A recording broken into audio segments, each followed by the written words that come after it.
Blue guru, see, do do do do do do.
Hello, good evening to you, Raven. Thank you for tuning in tonight.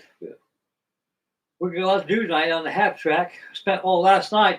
I spent over 4 hours just preparing the side panels and giving washes and dry brush techniques and to make it look real. This thing looks, when I first go at Armor, I think I'm pretty proud of myself. I pretty much nailed it. And with Vidinga, I would not got this far. And so I got a lot done on this thing. And so tonight we're going to assemble the side panels, put the dashboard in, and other sub-assemblies. I have them all glued together and probably just go ahead and paint those and do the same thing I did on the side panels. I think that's Dingy's getting over right now. Hellcat, how you doing, bud? Welcome to my size stream.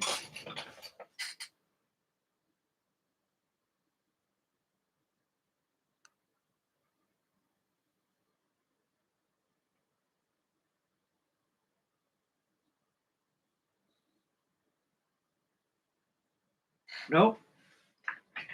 Phone making noise. But nothing shaking. Okay, we got 5 watching. On the chat board, we got Mr. Raymond. He's with us. He said hello. I said hello back to him. We got Hellcat.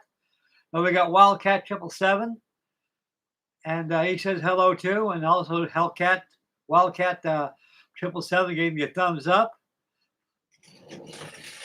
Double thumbs. And those just tuned in right now, had been on the chat board. Welcome to Thursday night live stream.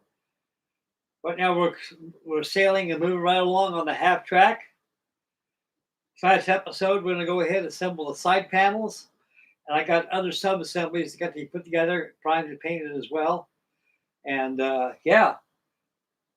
And right now, all the hard stuff is about over with. All it is just assembling the whole body of this Halftrack and doing washes and dry brush techniques, whatever it takes to make this thing look real. I was looking at my mud job on the floor pan right here. It looks pretty real. It looks like real mud. It looks like I just got bored of that thing, tracking mud, working construction all day long, and got mud all over the place. I even got mud on the handles on the side of the door with my dirty hands. And Dane's really helped me out a lot, this guys. But like I said before, I can't repeat this anymore, and I have to. Is that when it comes to armor, I'm dumb as dumber because I never built armor before in my life, except the exception of building 2 cheap monogram kits I've done over 60 years ago, the Patent Tank and also the Weasel. And that was nothing. That was child's play. This is not child's play. This is experienced modelhood play. And like I said before, I would suggest this to give this kit to a novice because it's so many parts to make this thing happen. And there's a lot of trickery involved too. So you got to know what you're doing. And I made about 3-4 mistakes on it, but I caught them in time and I corrected them. Okay, today off camera, I went ahead and got the dashboard all cleaned up, ready to go. I've got a decal sheet. It comes with the dial faces inside the dial gauges of the dashboard. I applied them. I use this stuff right here. It's called Mark Fit. Instead of using my Walthers, this stuff works pretty good. I like it. And I applied decals on there. And Danny got back with me and said, "Okay, we know what you need to do now to get yourself some 5-minute epoxy." Okay, I got that right over there. Mix yourself a small batch and just dab a little drop on top of the dial facing. And I did that. Coke out of the way.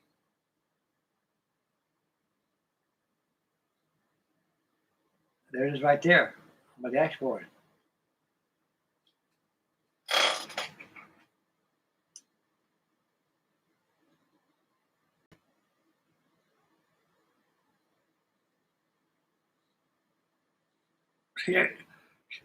See it glisten right there? Thank you, Dingy. I appreciate this. I spent over an hour and I had almost 2-3 hours on this little dashboard. Dingy wasn't fooling. It takes a long time to build this armor stuff. You just can't slap it together and dry brush it. I think you really slapped a fat hog in the rear end, and it ain't so. You got to use various washes, and you got to keep glossing it all the time, and you got to just make it happen. I did right here, and I think I'm starting to getting it pretty good. Also, the side panels here. This is the internal piece. I got that all done. I even got a little mud up top of here, is where you got mud on it. You stick your hands on top of that. Where you grab the mud up, with your gloves on, you got mud on top of there. I just get cement mortar on top of I was laying block all day long or hod carrying. I always had mortar on me. I always had my elbow out the window. I always got stuff on there. And of course, the door handle right there. I got a little mud right there too. I smudged right there. And same thing on the left-hand side panel. I got a little bit of mud on the edges right there. Again, pipe one hand, panel the other, put the pipe away, and get it out of the way, let it sit there. Yeah, same thing over here. Got a bit of mud up here. Not very much, just a little bit on the handle right there. 4.5 hours to get this done last night. I never thought about this stuff. When you're laying down washes, don't be bashful. Use this thing. Give it lay it down flat, and it'll change the tones of the washers on there. It'll fall inside the crevice. Also, a little pen washing in there. So I'm pretty happy with this. I'm more than happy. I'm ecstatic. Okay, we got 8 watching, 5 thumbs up. We got Mr. Raymond. He's on the chat board. We got Wildcat 777. He gave me the thumbs. Thumbs back to you, buddy. And Mr. Daniel Britton just chimed in and said, "Hey, Frankie, I'm glad you and Dingy are and shoots over the build." Yes, I am. I'm very happy. Dingy is like those saying. God is my co-pilot. He was my backseat painter. Like I said yesterday, him and I were talking, at the end of it. Let me focus this thing. Put on my navy blue cap. Like I was telling Dingy, you remind me of my father, My dad used to stand over my shoulder and watch me when I was building a model ship. I did something wrong, he'd stop me. Hey, stop right there. Put that brush down. I looked at him like that and said, "What are you doing?"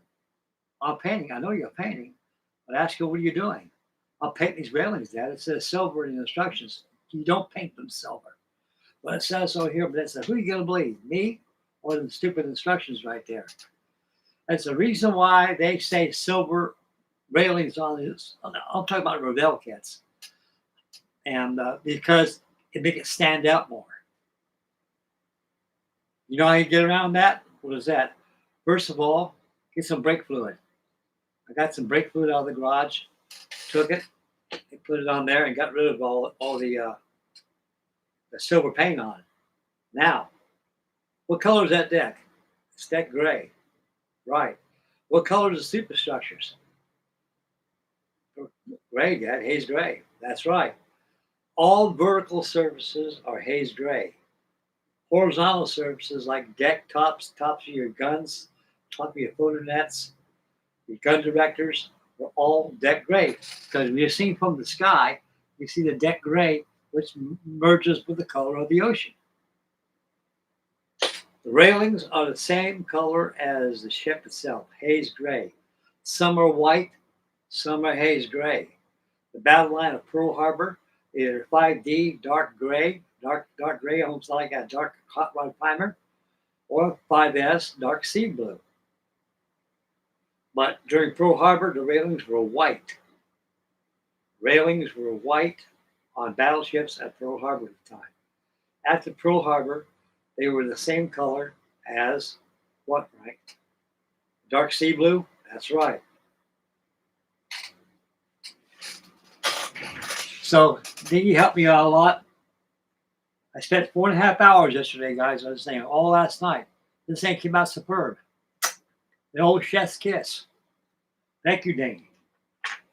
I spent about 4 hours on this thing, wherever it was, and all today. I got the thing perfect. I couldn't get any better than this. Diggy says one thing you got to do. Because he just messed me up. Well, I got my phone working, guys. My daughter paid my phone a long time ago. It was just a fluke in my phone while I wasn't getting any messages. Now it works now. I'm very delighted and happy. It's okay to enhance this. What you got to do next is get yourself some 5-minute epoxy. Well, I can do that. I got some right there right in front of me. So I put 5-minute epoxy on my dial facings. You can see it. This thing's almost real. Looks real. Oh, I'll pick this bad boy up. Even all the mud on there looks real. I got on this thing. I'm very serious about building this thing, guys. You know, I never built. Like I say, this is something I just can't take my hands off of it. And I don't think I can get it any better than that. It looks pretty real. It looks like in the rust, the elements, under the kingpins, they got mud beneath there and stuff, you know. I mean, it looks good. Wood for Dingy, it would not look like this. Dingy does wonderful work, guys. He does. I've seen pictures of him doing his figures. He's even got Big Joe right here. Big Joe, come here. Front and center, buddy. Front and center. Get out of that darn tank. Leave oddball on. You paying this for me.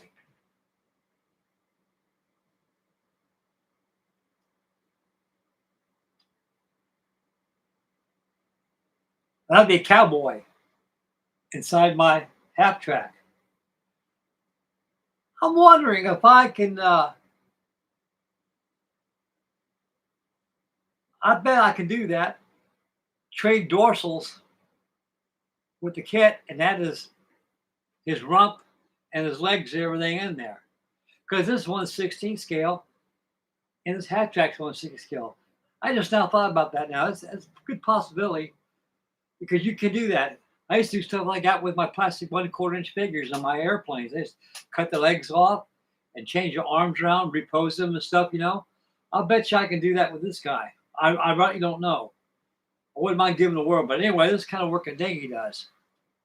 I mean, this guy, even his eyeballs are white.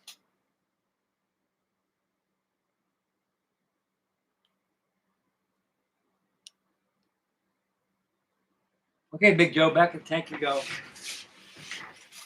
Keep oddball in line.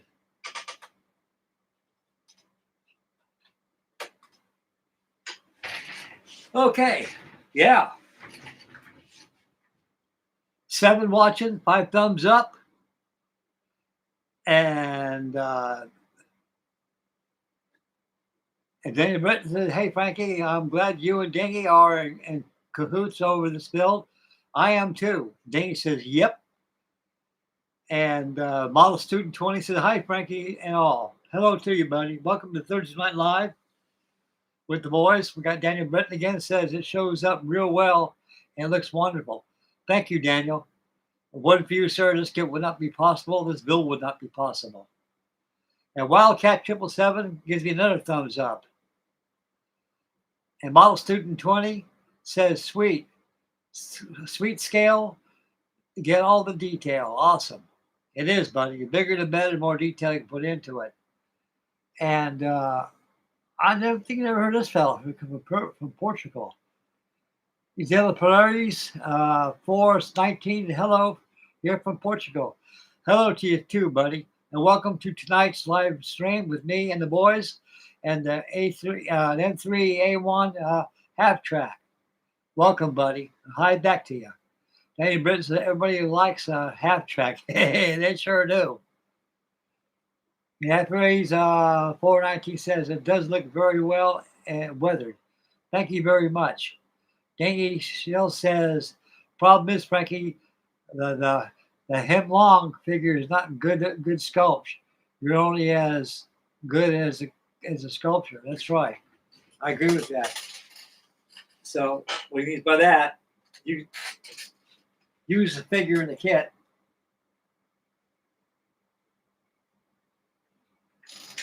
And resculpture him and do a good job on it. I will get some tutelage on him on doing that too. So he's kind of like my personal painter supervisor watching me. Just like my dad used to work in these model shops in Washington, D.C. You got the master builder walking around with a schmuck on and just standing over watching these guys build this stuff and thinking, hey, come here. Yeah, what's this of? What's what? Take a look at that torpedo tube right there. It's cockeyed. Get it off there. If I come back and see that cockeyed job you do, you're out of here. That's how it was back in my dad's day. That's why my dad is kind of taken out of me a lot, though, but it's for the good. And I do listen good. And I'll be 81 years old next week. My birthday's coming up. It'll be probably this Wednesday will be my birthday. 81 years old. Boy, I'm getting up there, boys. But I don't feel 81. I really do not feel 81 years of age. These things here, I'm telling you, models are the best medical and health things in the world anybody can do. It keeps you young, keeps you going all the time, takes your mind off problems and troubles.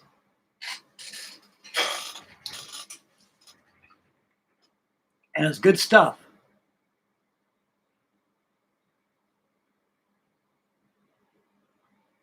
And this reality 419 says, I love military models. Dan Britton says therapy. Exactly. Amen to that. Definitely therapy. Okay, tonight I'm on step. Oh, my plans and my parts over here. Way at the top of my fart sack right here.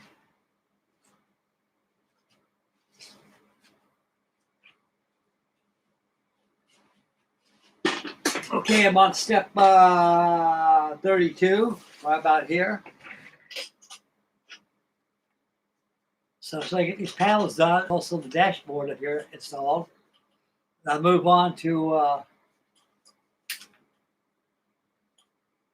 got the steering wheel I got to put in, that's no problem there. I'll get that done. I get that all done. Then my next step would be what, 33? Yeah, 33. That looks like the windshield right there. They got a board on there, either up or down. There's an option.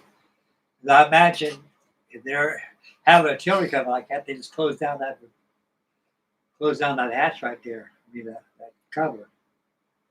So it's optional right there. And they got fenders and lights to put on. So like I say, everything else will be relatively simple because you're building the body.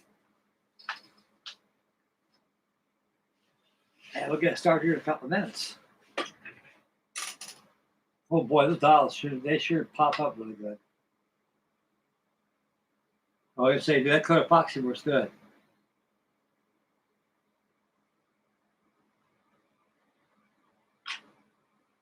Even on the engine, I got the decals on there too.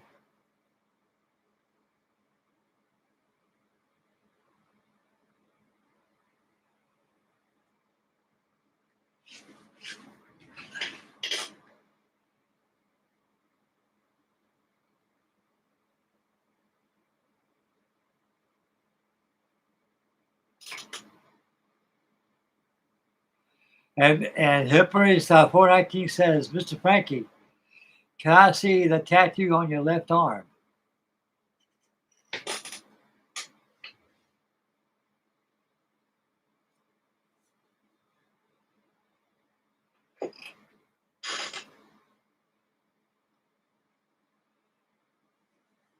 And she dances too. Da da da da da da da da.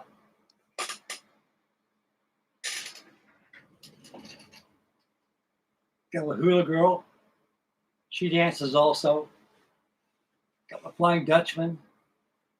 I got two propellers of a ship that called the screws. I got one screw tattooed in my left cheek, and I got another screw tattooed in my right cheek. And above my waistband it says "Staying clear, twin screws."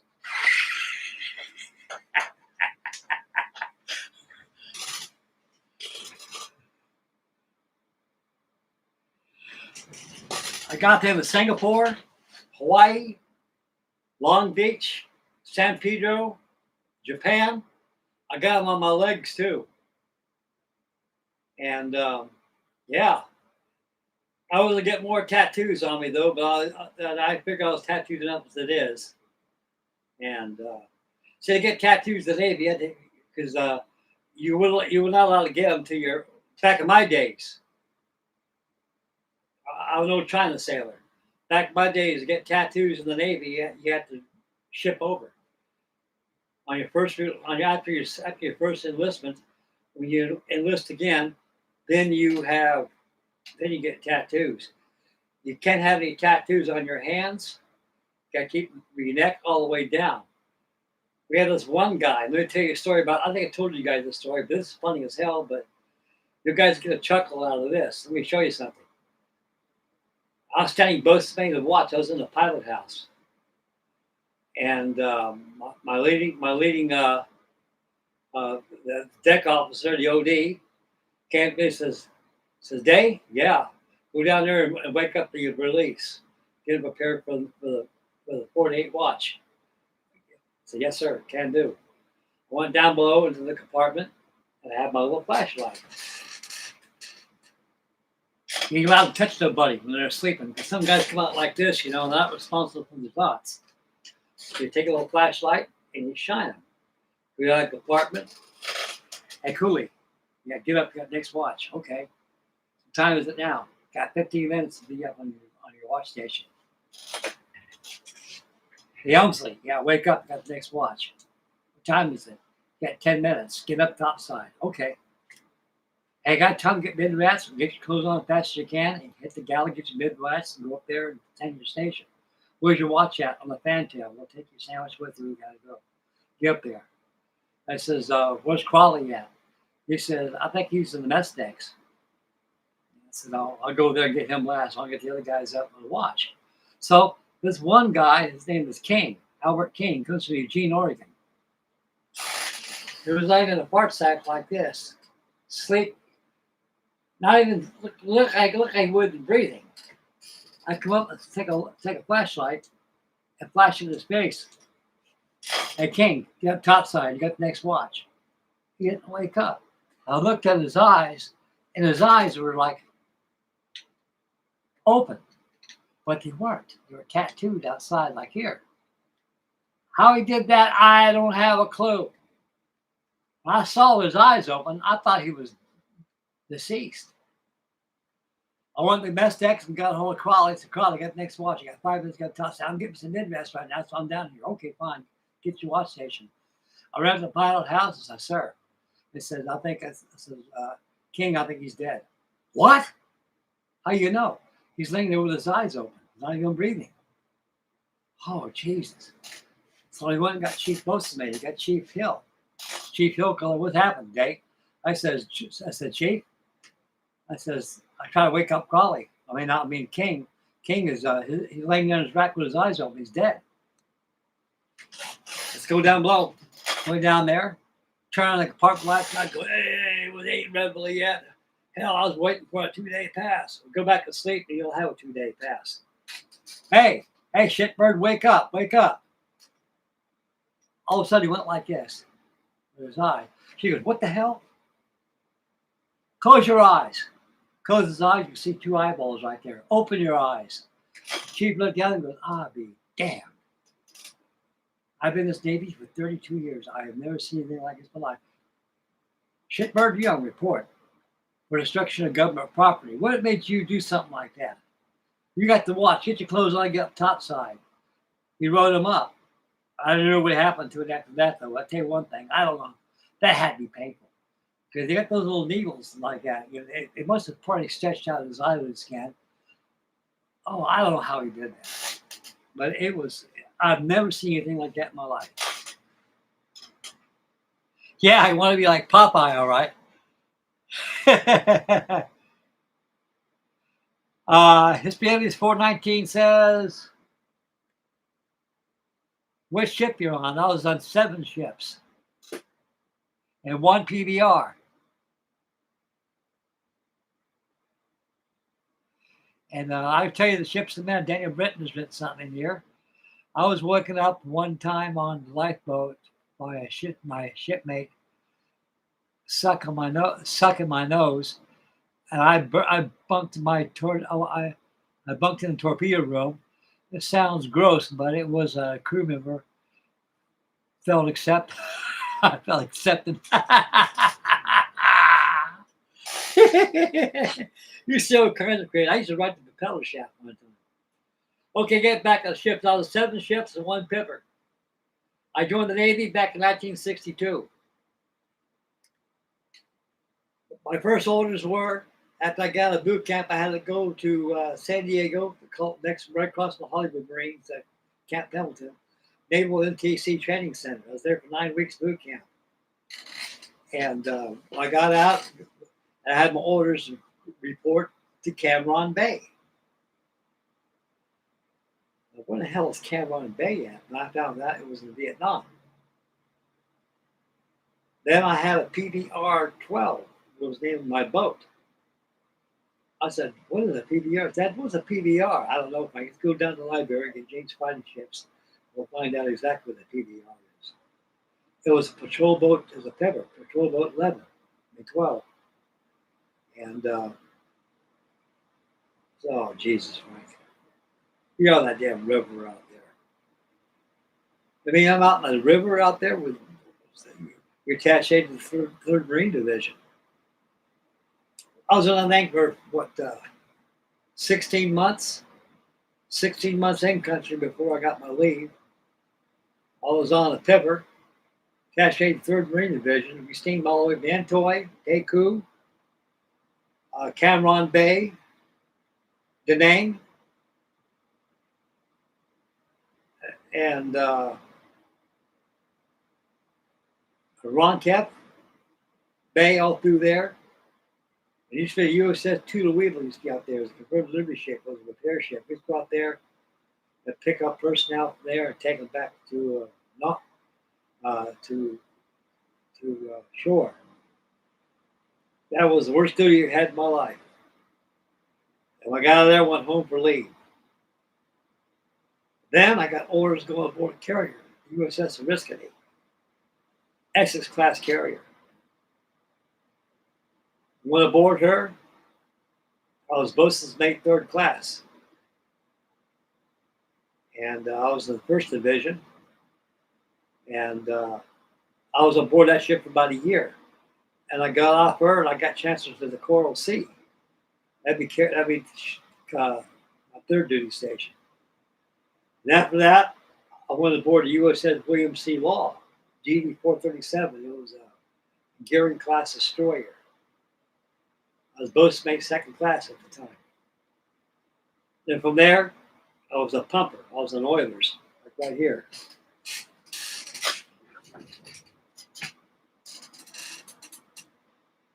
The ship I was on, USS Ashtabula 8051. I was on there. And I was on the Sabine, the Ashtabula, the Guadalupe, the Platte, and one more other I was on. I was on the Severn.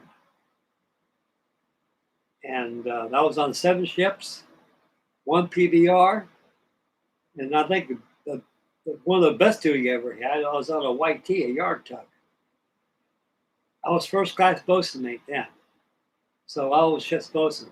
I was on there for about 6 months. Then I made chief boatswain's mate. And pretty soon they wanted me to push boots after that. I ain't gonna push no boots. So I spent 30 years in the Navy and I got out. And that's my on my duty station I had. Yeah. Let me show you some pictures of me when I was in the Navy right there.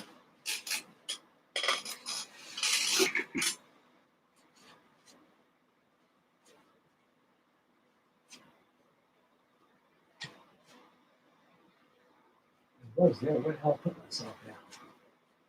I've got so much stuff around here, fellas. Oh, I think I noticed that. That's what that Globe Master's out. Not moving that old shit out of the way.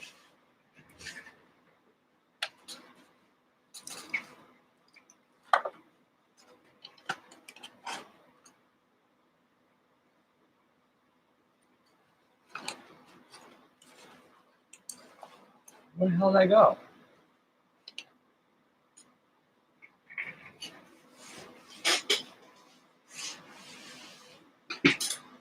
Here I am. What a spot.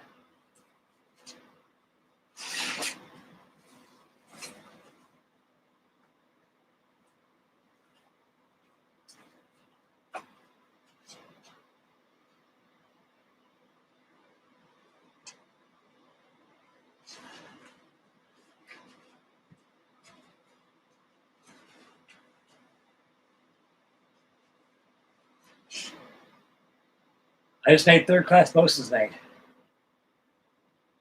Not the same fella, huh, boys? Not the same fella. But it's me.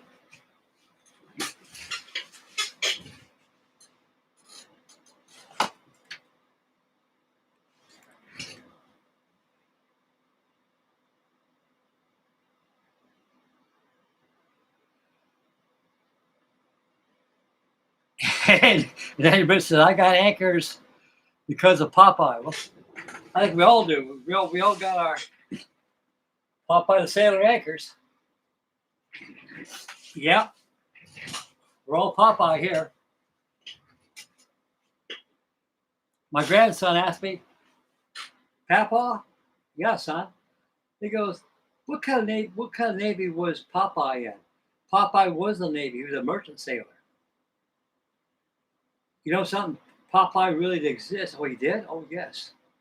He really did exist. His name was Calvin Young, who was a merchant seaman. And he had big old bowling arms. So Fisher was a producer that made Popeyes back in 1930. He used him as a platform for Popeye the Sailor. Popeye the Sailor was a merchant seaman.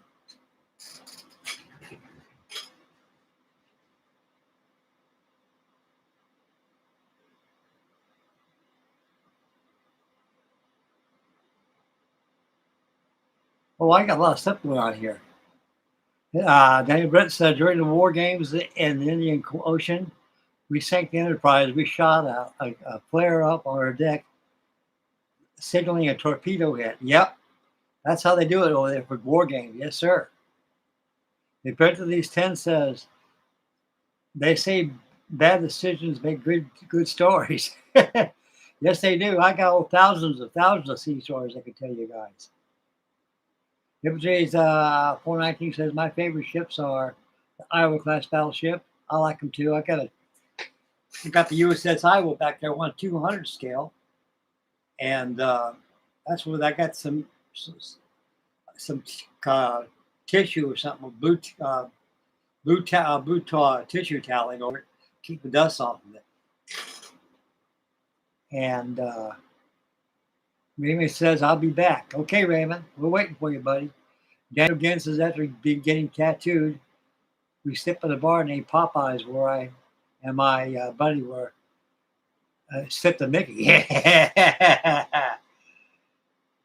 everybody's 419 says, very good looking. Thank you, buddy. I appreciate that.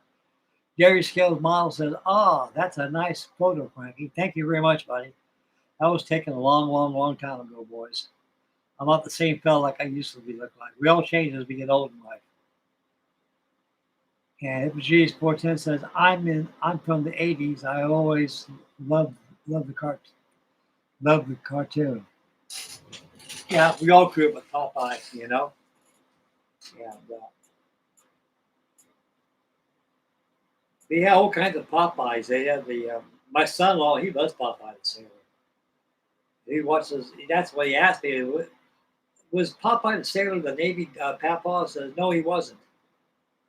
I said he was a merchant sailor, and he was. That's how they used to look back in the 1930s and 20s, a merchant sailor. And, but they actually made a character for this cowboy fella, you know. And it was a pretty good cartoon show, you know. Took a can of spinach and ate it, arm go, and boy, just like a couple 16-inch salvos, let them have it. That was good old stuff. And we'll get started here in a couple minutes on this half track, shaking the boat by yourself. I'm going to check my phone and see if Dingy's getting a hold of me. I want to get started on the build. Nope.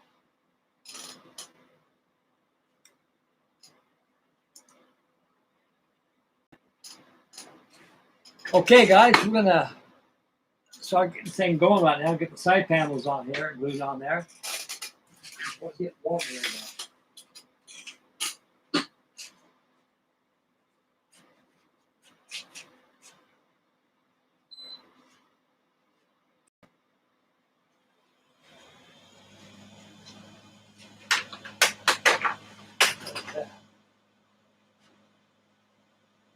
They do it right now.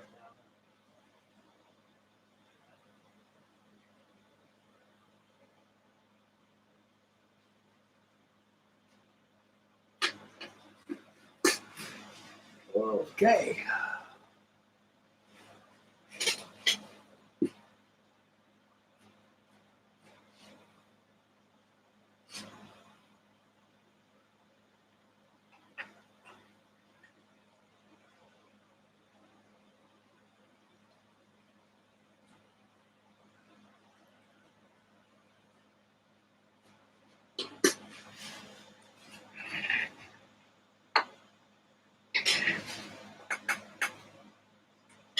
Check that one more time. We'll get started.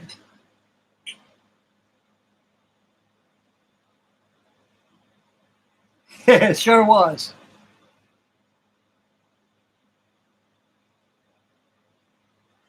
And Jerry Scale Model says, I love going gray and it's changing every day. For years of being sick, of looking at myself, I feel more comfortable in my skin now.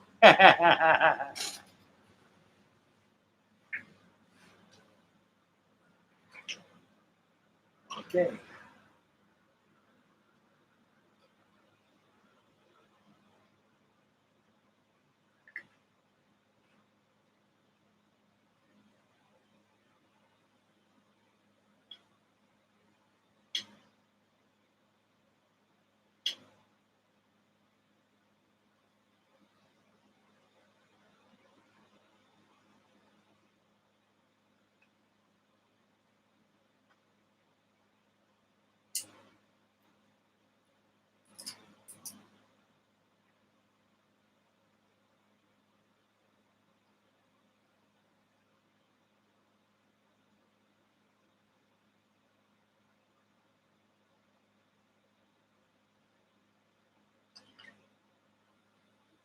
Do this panel in.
Low that Josh is in.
Man,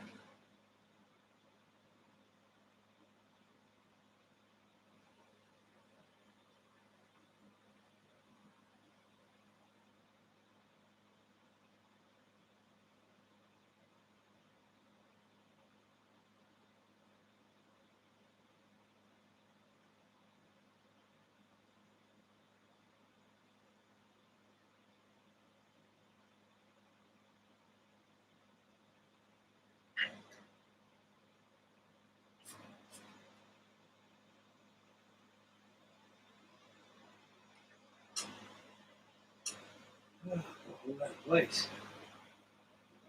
They got super glue on there. Grab it too good.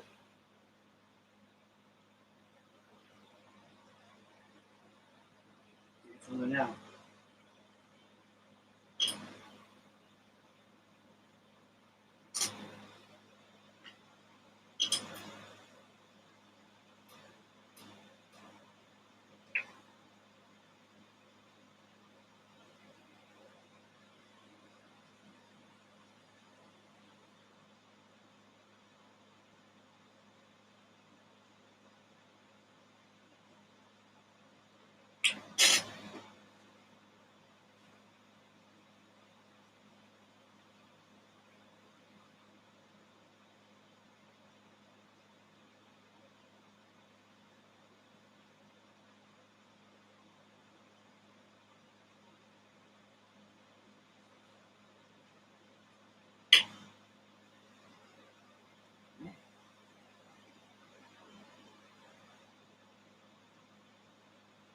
Dry a little bit to do anything.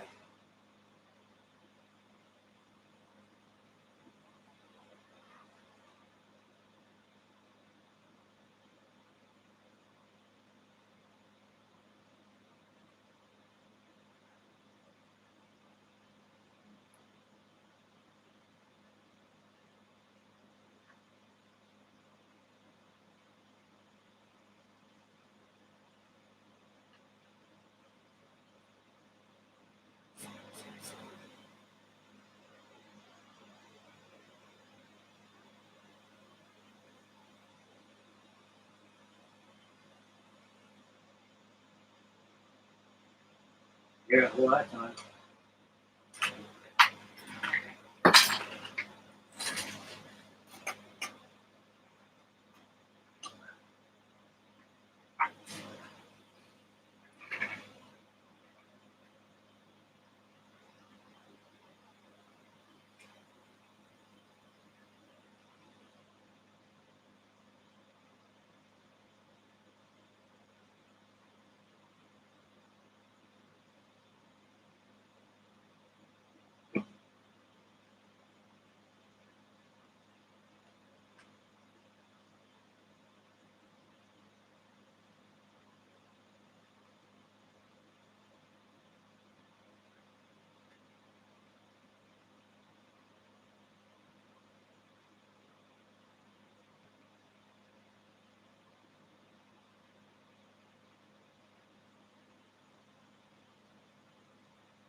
Yeah, wonderful.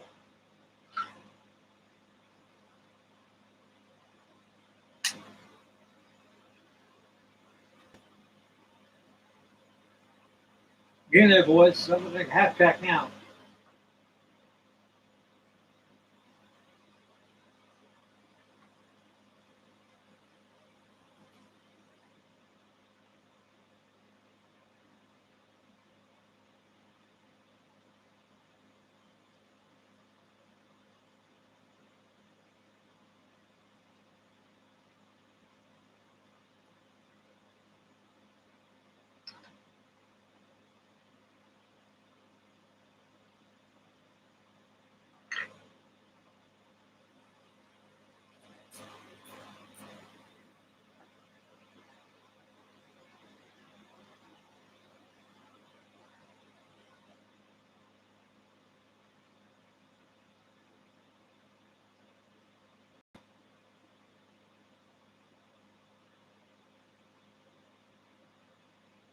Wonderful.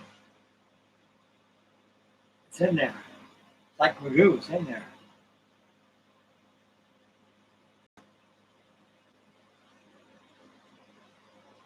Wonderful.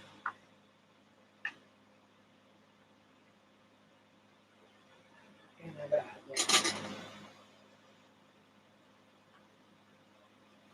GQ. It's G.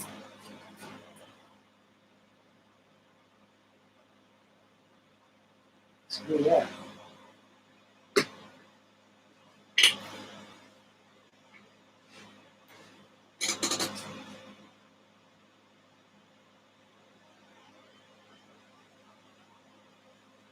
It's Q.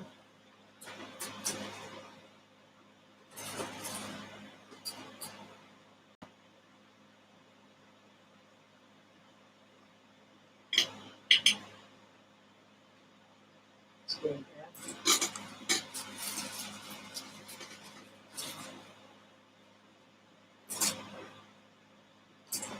J. M. Both of these rows. Look at that. A lot of parts.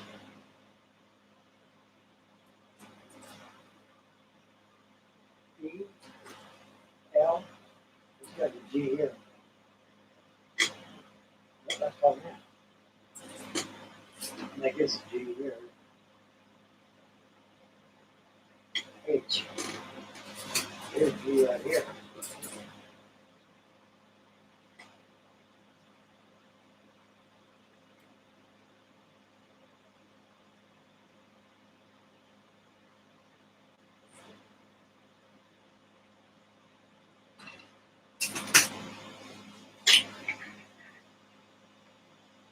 Q2. No wonder I couldn't find it.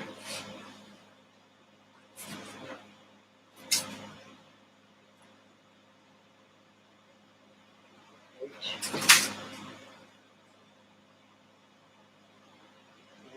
L. B. Two M's. I use figures all day long. This K.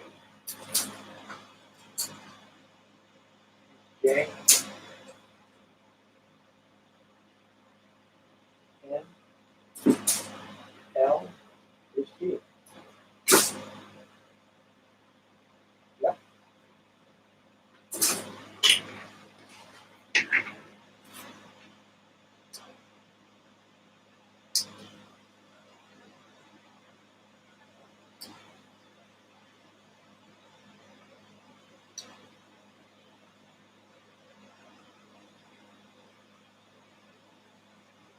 Q2. Q2.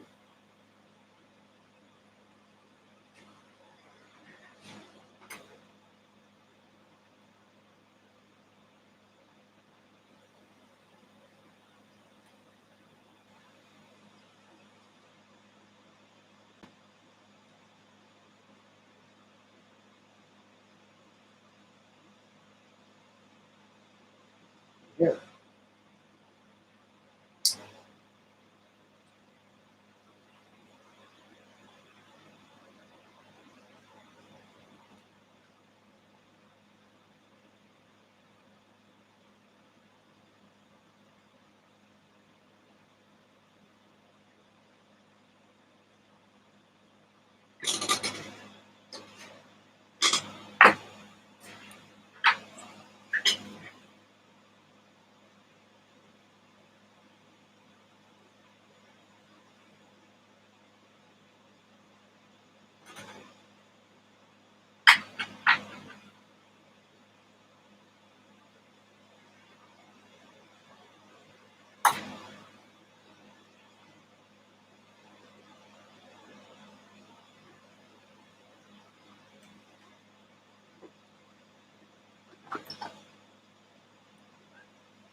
Okay, dry.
Dry a little bit. It's dry.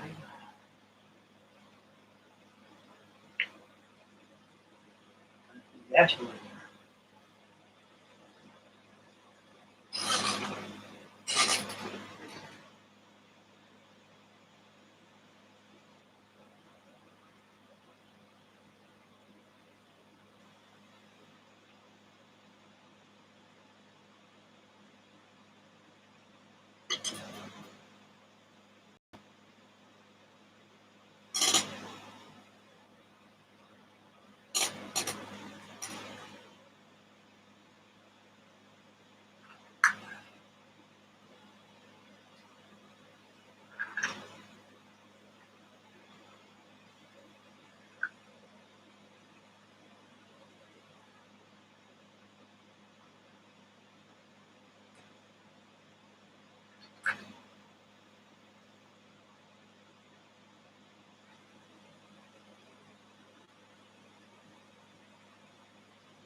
There you go, fellas. Looks pretty damn good. Looks pretty realistic. A lot of mud. Like I told Dean last night, it reminds me of I used to work construction. I had a 1971 Dodge I think a D70, 318 engine in it. I always have mud in my shoes all the time, get on all my clutches and everything. Yeah, I threw the dashboard there, let it set and dry, let it dry with dignity. Check my phone, see if Dave's getting a hold of me. Nope, nothing yet coming in.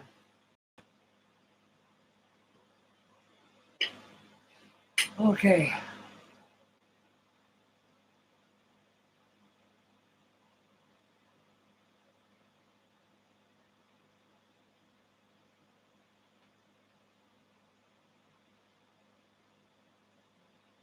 Probably old stuff, Daniel. Deactivate. I'm almost out of this stuff. I think about a couple good spray jobs. That's it. Last one, it held pretty good. I used this beautiful ACC glue you gave me. This stuff looks really good. I like the liquid kind better. And yeah, I think it was good. It does. Dan Brent says the newer olive drab and the nail is like the cavalry riding to its rescue. You should get it about the time you need it. Yeah, exactly. Wait for that PBY to come in. It hasn't came in yet, though. It'll probably be in tomorrow or Saturday or Sunday. Mail runs. When you live in the country like I do, the mail don't run pronto like it does in the city.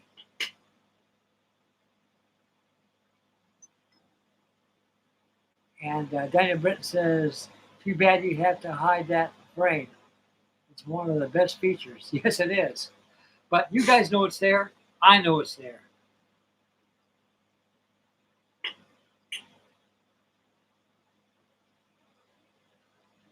And Daniel Britton says, if it were me, I would set it aside for a year, appreciating the paint job. Thank you, Daniel.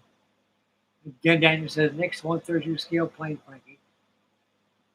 Does well have epoxy over the aisles, no doubt. Oh, yeah. It works good. Dingy says, check the text. Okay, Dingy. Halfway there, buddy. Halfway there.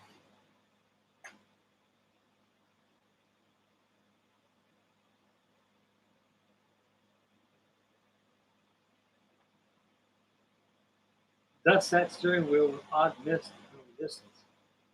Okay.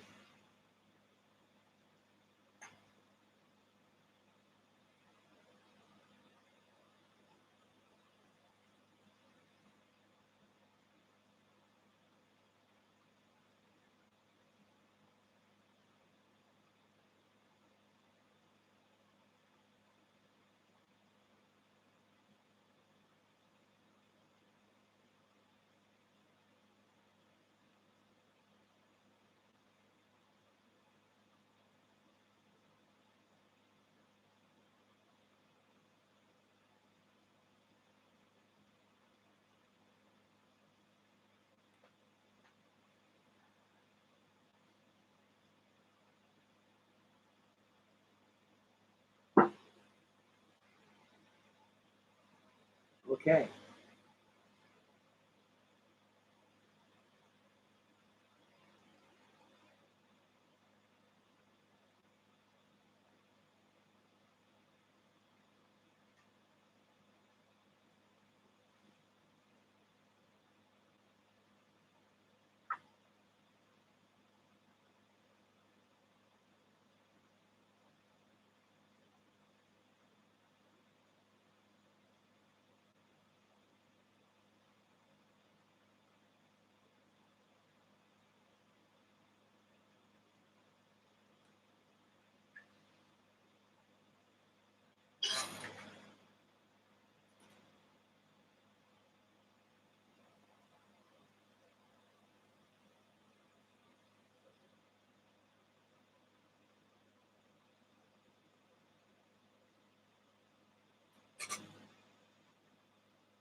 I'm gonna dust my steering wheel off with an airbrush.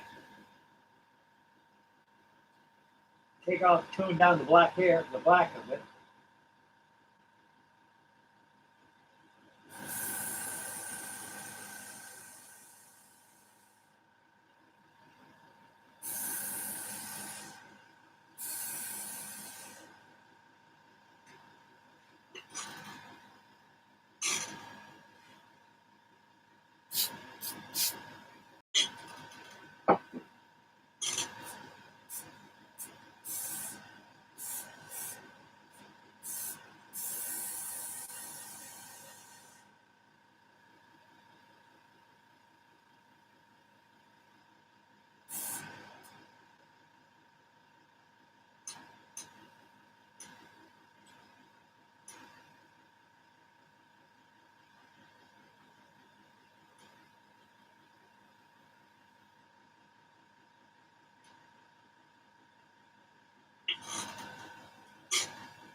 Okay.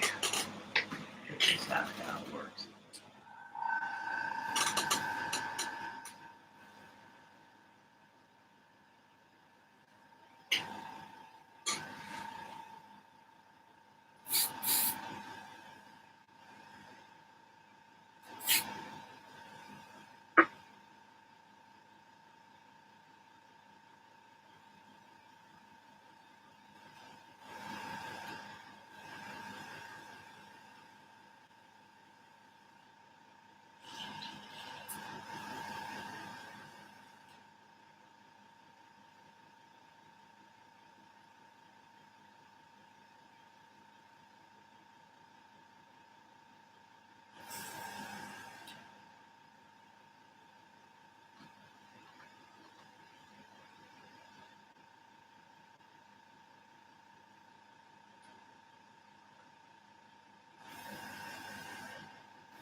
Let's see what Ding has to say here. Bring up airbrush while we go.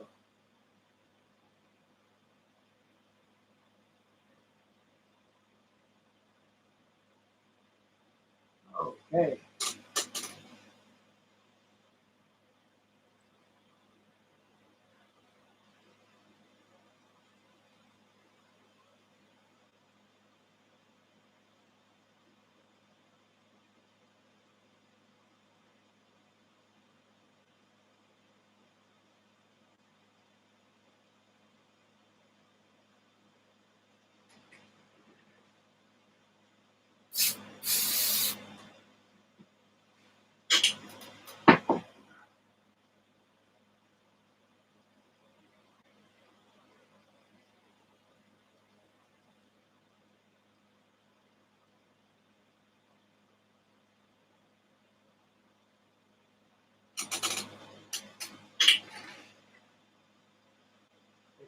airbrush.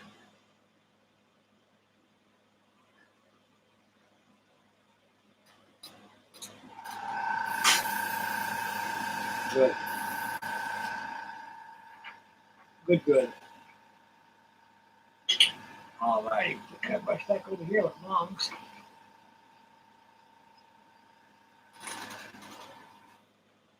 Okay.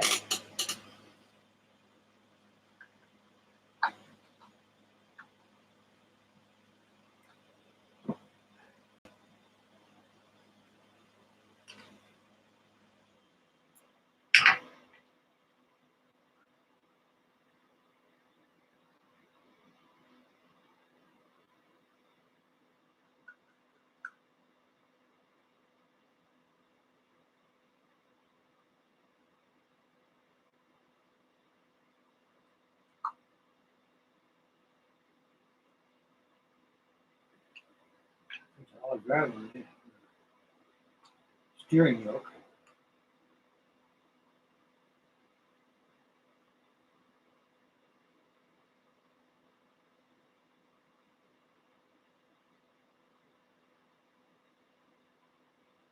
That's it there.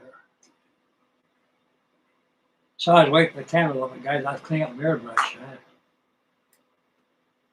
There's a nozzle on there where it comes out. It had a little paint going up. Instead of having an even flow, it was going the other direction, so I had to clean it out. Okay. I just did a while ago with the airbrush.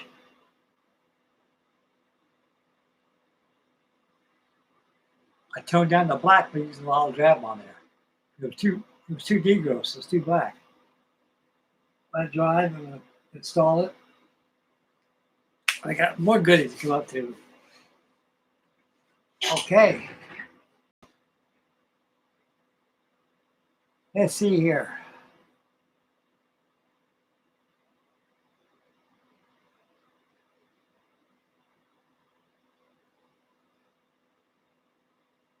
Thank you, Daniel. I sure appreciate it, buddy. Thank you, dear sir.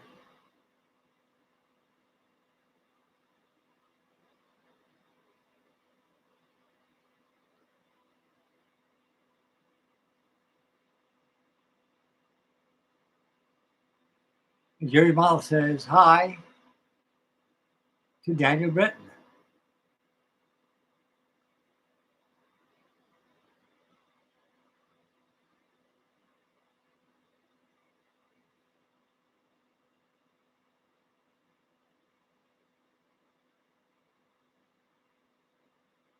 Jerry's Models is 3:30.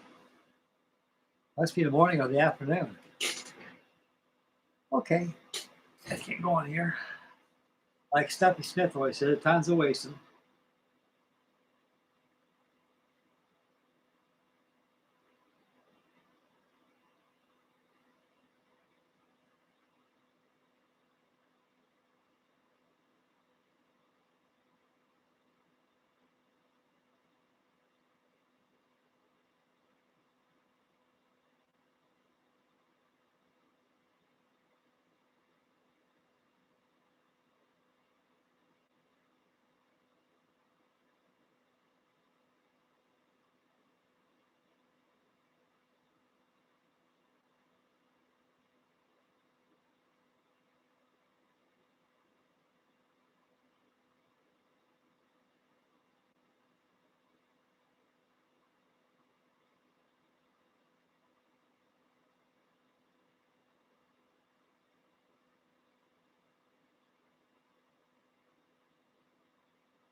Okay.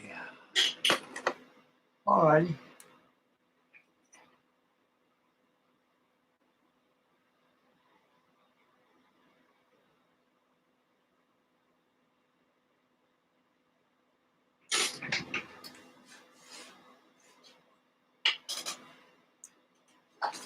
Okay.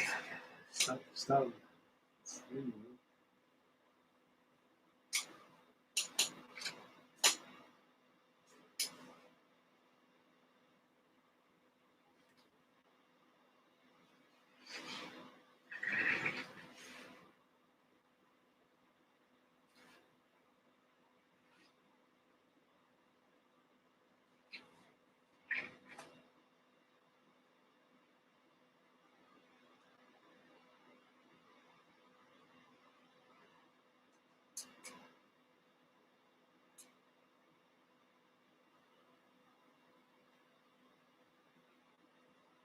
It's that thing dry.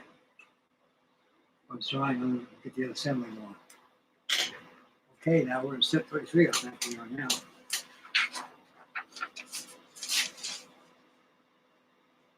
L42, E17.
Oh, look at the movie tracks here.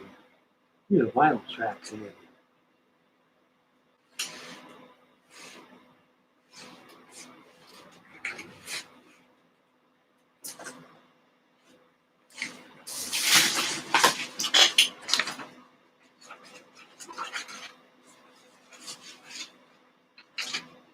There's an option you either have it like this or closed up. I want to open with the windshield there.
The L bar's coming up now. Okay.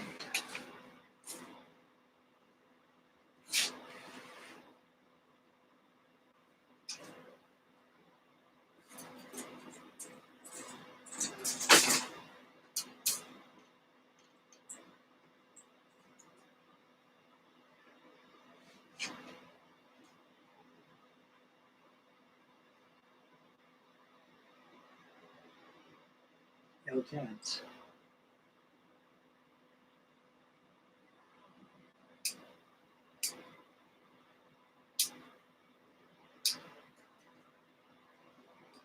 Like these are for the radiator, the louvers.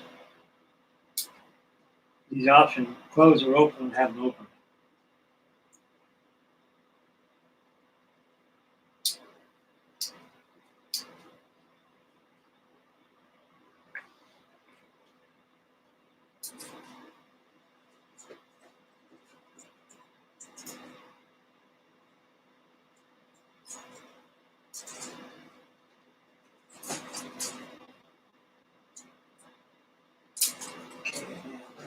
Okay, but done. Ring parts. Key now. Looking like this, I can grab it. These screws are all over the place. It's got the element out there.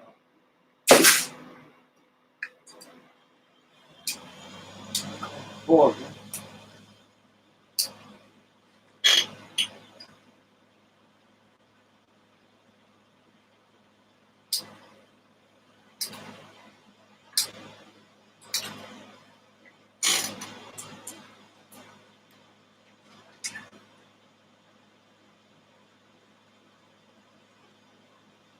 That's F13.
Yeah.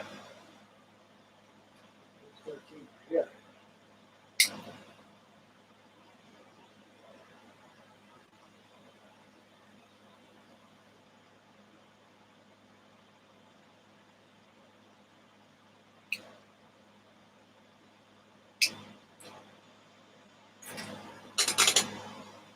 Yeah.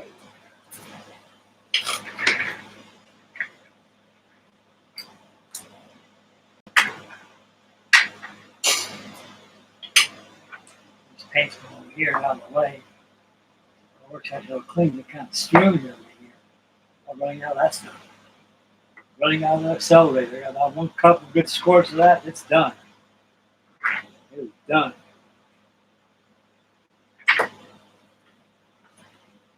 Board, give it a sand job.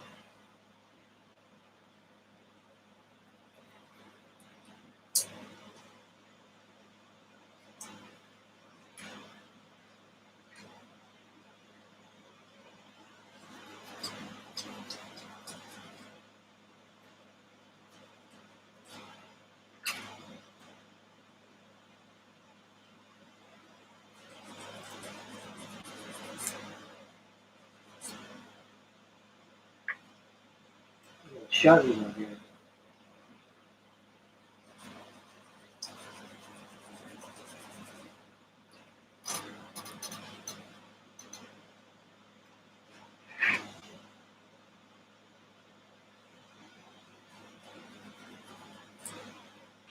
So clean.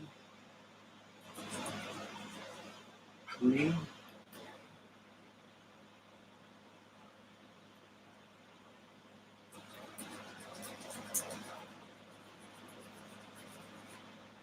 Clean. Ooh. Be gentle, Mike. Be gentle. You gotta be gentle, that's it.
This first one solid.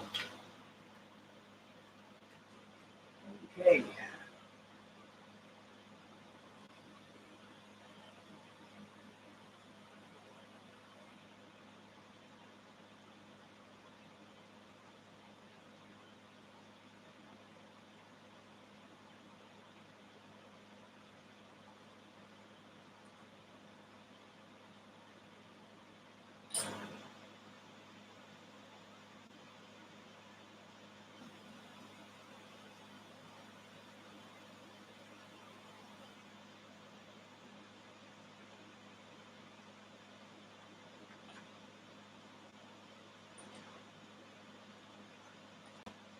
The shutter thing fits right in front of the radiator. I imagine it's therefore to protect the radiator in case of the takes some kind of shoot at it or something, I guess.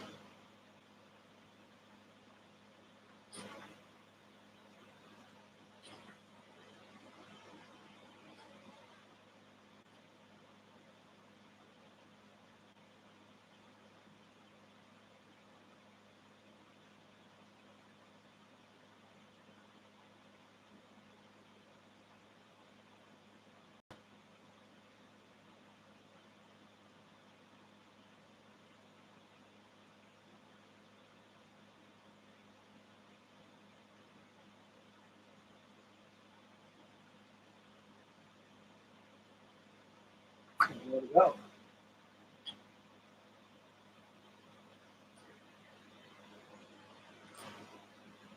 These all sub-assemblies. I'm trying to do get all these sub-assemblies done. Submitted in position and get prepared for priming and painting.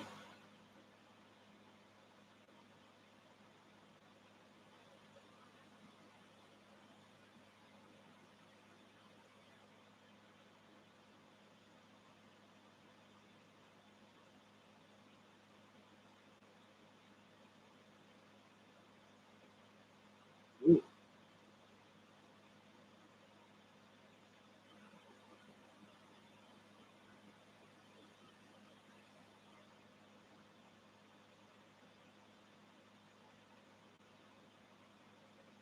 That's how sub-assembly's done.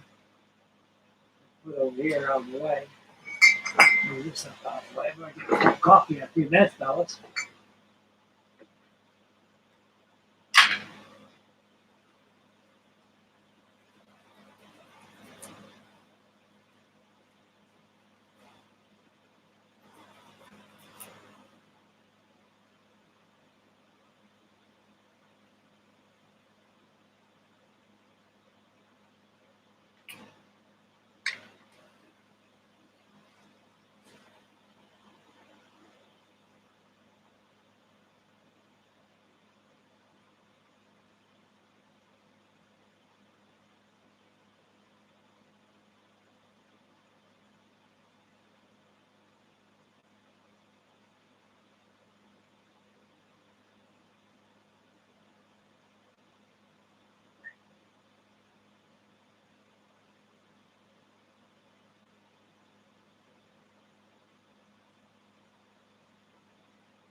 I'm on the fenders. Oh, yeah.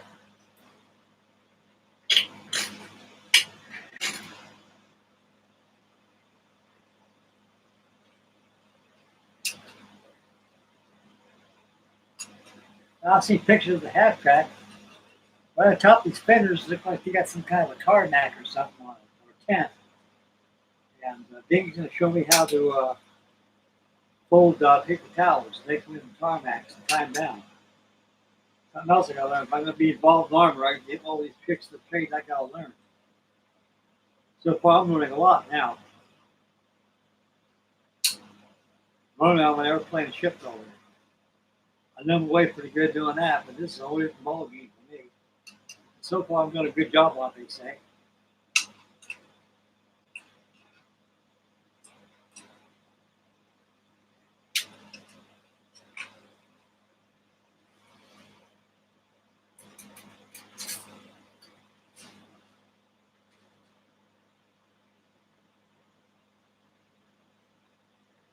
Three holes here that open up with a 10 vise.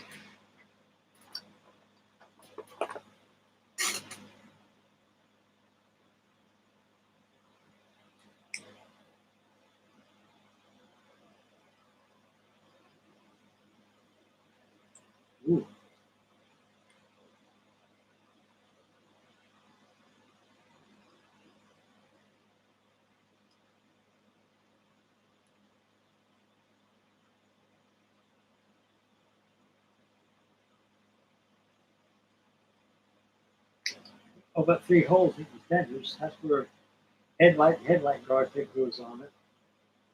That's probably.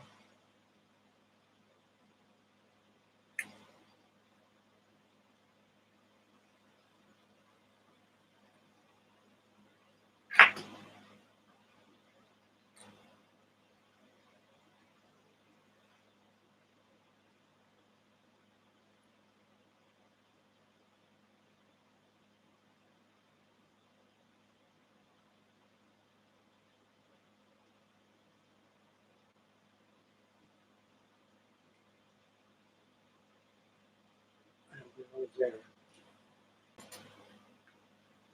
So underneath there, you got to drill these. You got to drill these 3 holes here. Right. Hole there, over there, and up here.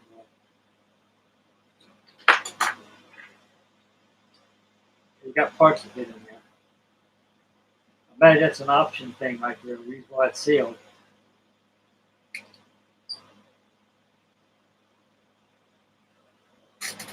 Man, this half track looks wonderful.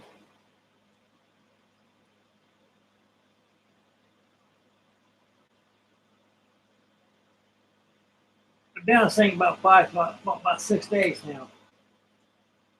To get this far at this stage of construction.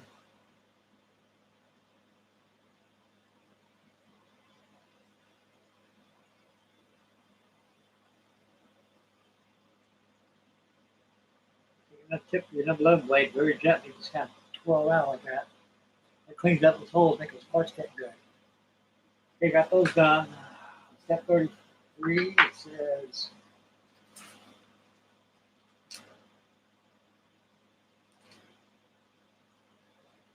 right on headlight gear, OL parts, and 2 Qs.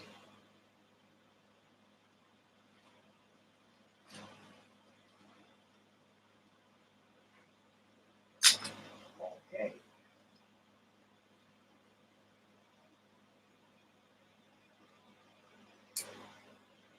Do that steering wheel anytime.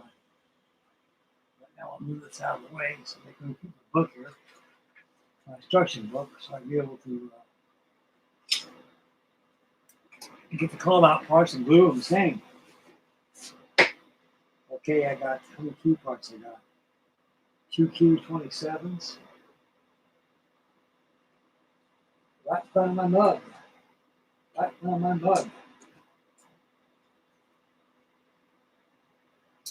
These are light guards right here. Protect the lens getting busted out.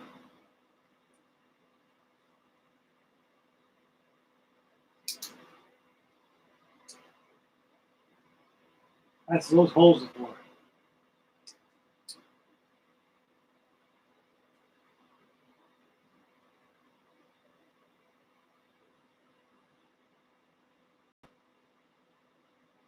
T1's clear plastic. I'm gonna put that in last because this got to be painted. Okay, so I got H26, H24 4 times.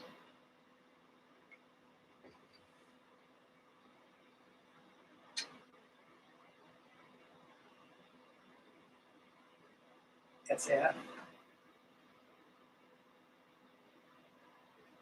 That's Q, the 2Q parts.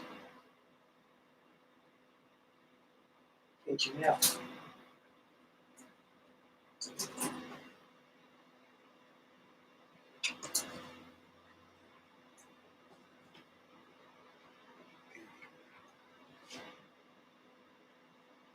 Got these parts right here.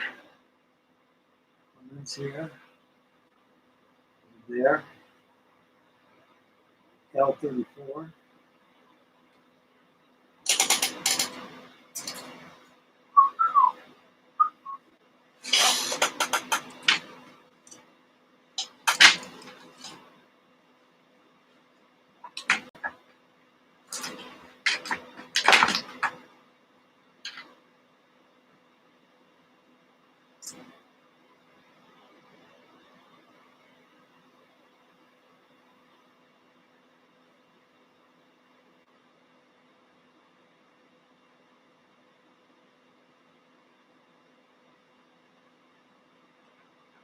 Right here. 4. These are signal lights.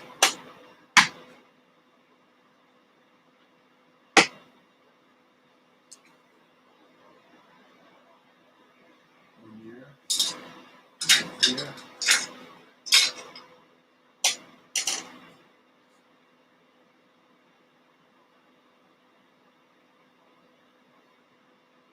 L53. Right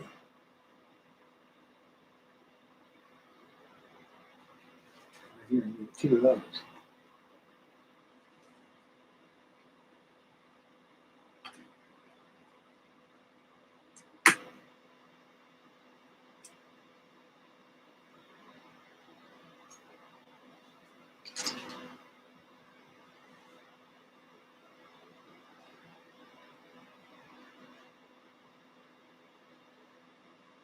Now 59 is a big one. Right there.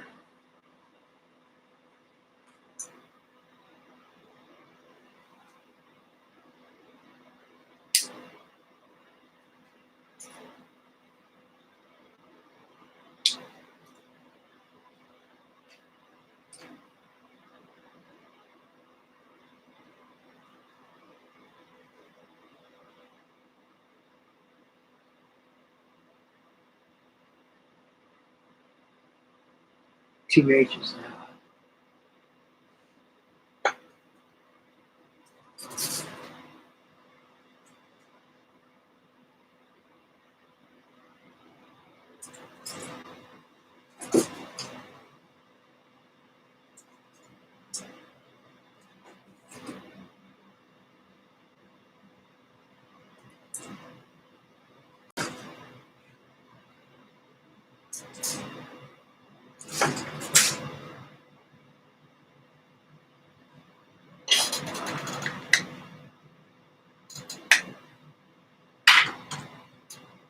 What else is this thing I cut out?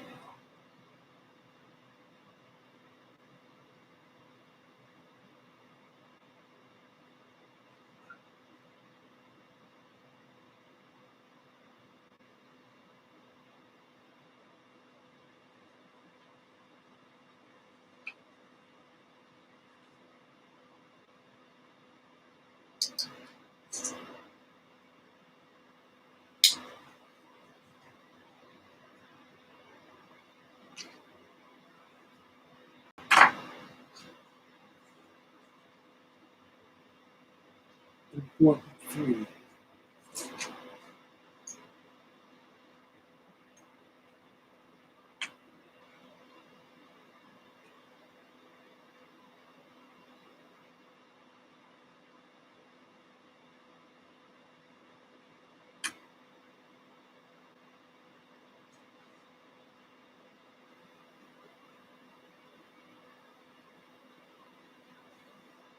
Three fours.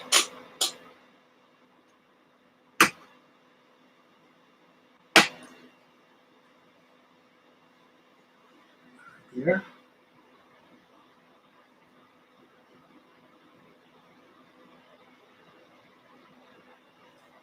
Okay. And of course, the H's are now ready to assemble them.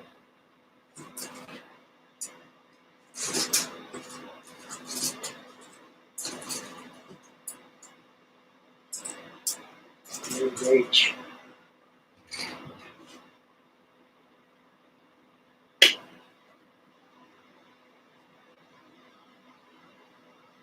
Twenty-six, 24.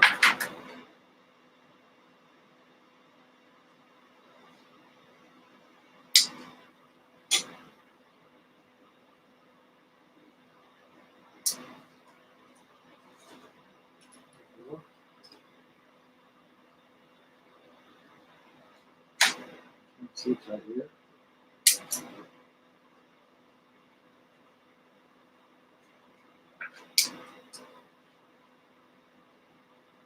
All these parts cut out so I can assemble them.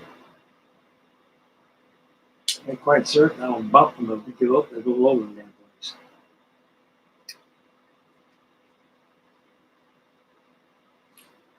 Over there.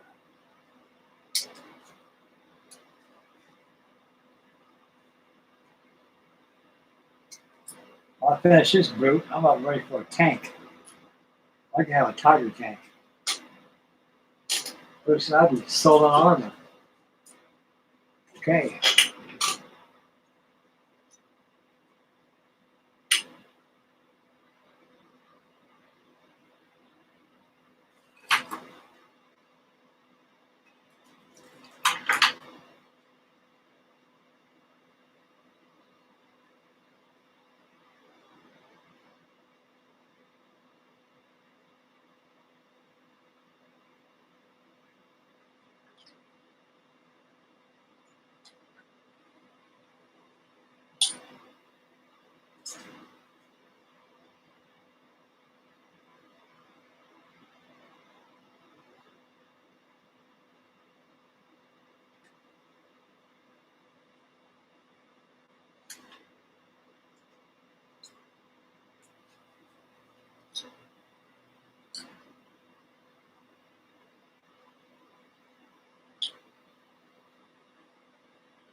For next here.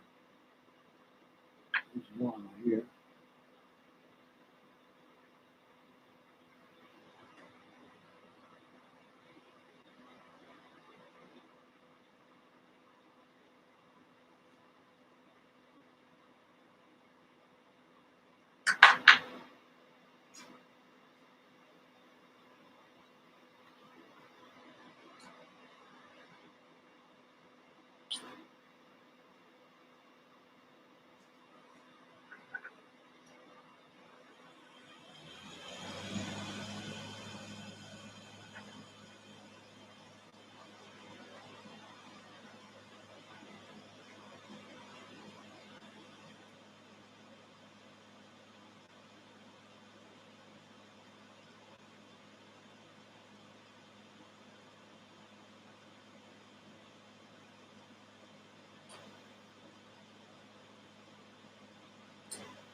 This sheet that one, this one.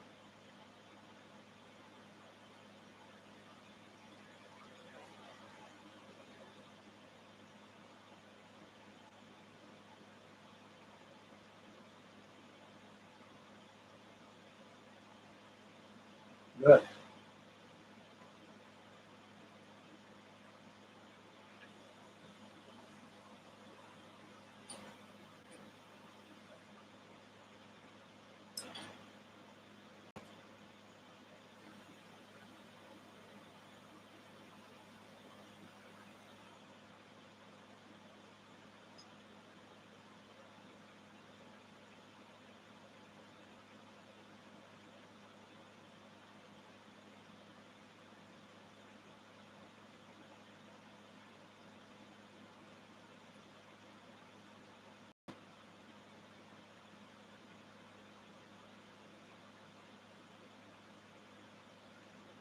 Up there, there.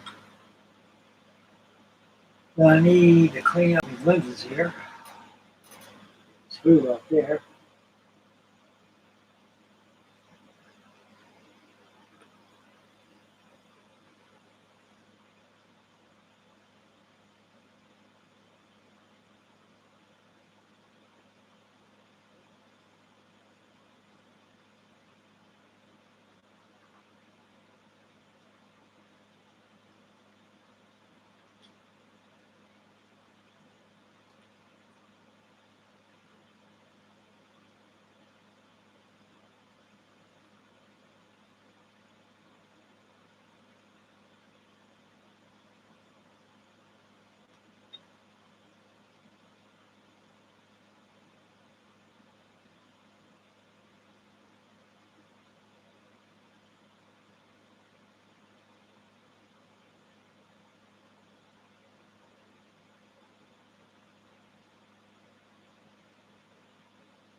Ooh.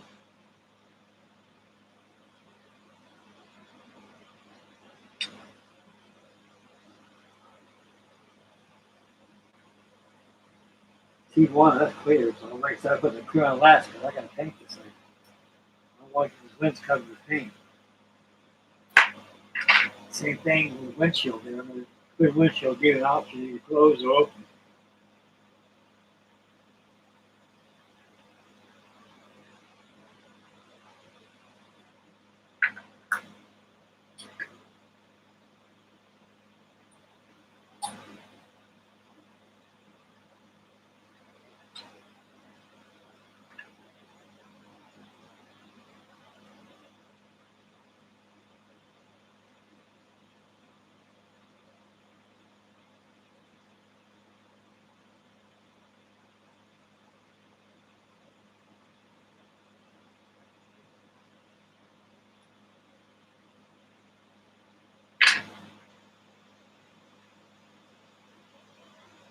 Get a cup of coffee here in a minute.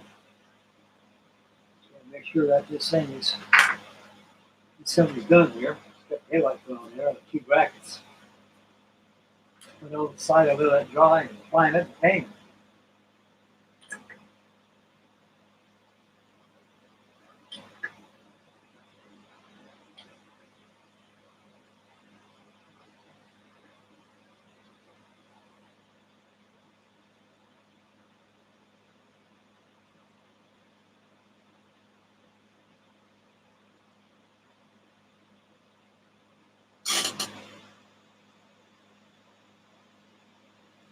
Now we got these bracket jobs.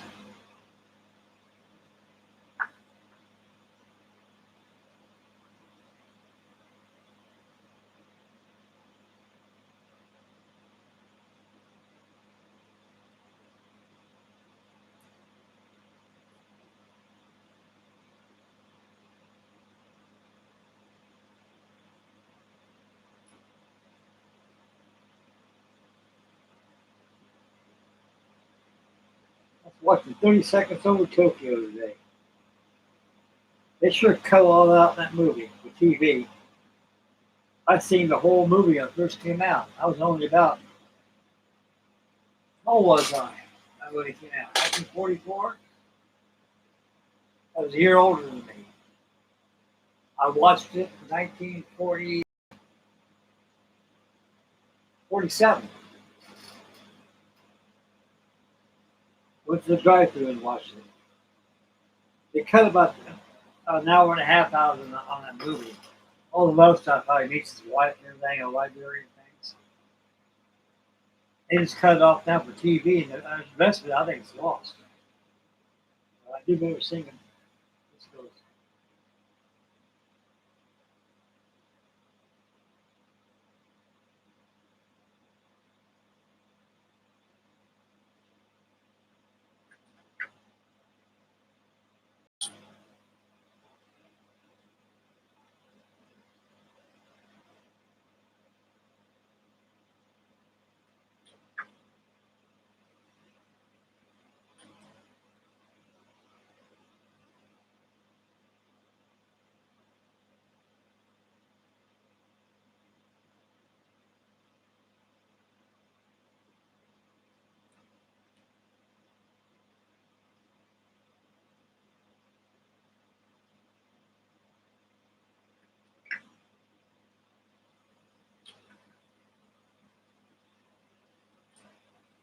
assembly done right there.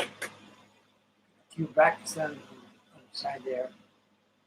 I'm gonna put the lens on last because I gotta trying to paint this thing. I'll put I'm foolhardy enough to put that darn clear lens in there. It's gonna be painted over and be ruined. I don't want to do that. I don't want to be foolhardy and do that.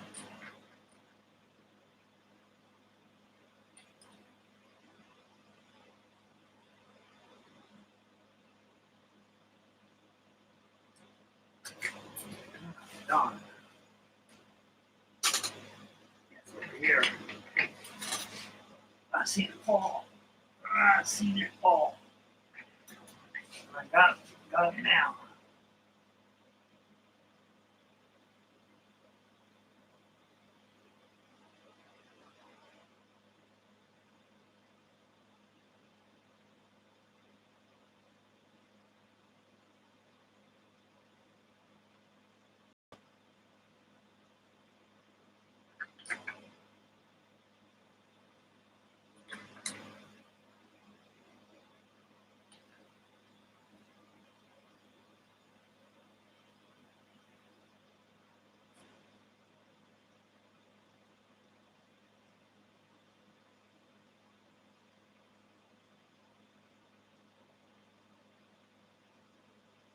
Okay. Take the assemblies, lay them over here. See, you're only done sub-assembly wise, you know. I thought things constructing. So I got 3 sub-assemblies here going on. I'm gonna mark these so I know that they're done.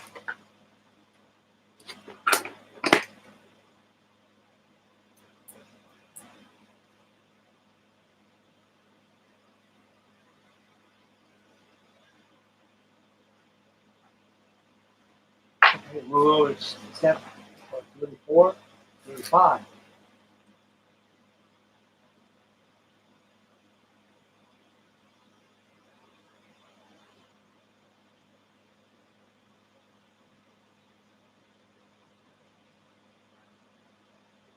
What else comes in? Okay.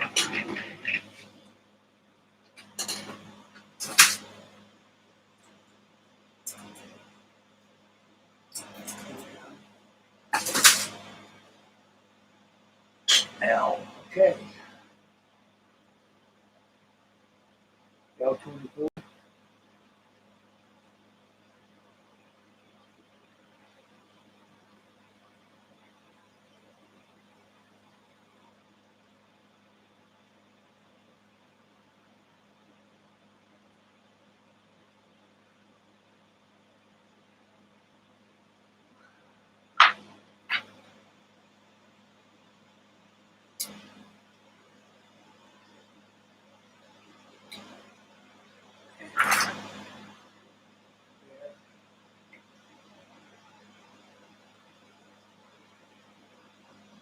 L53 is here too.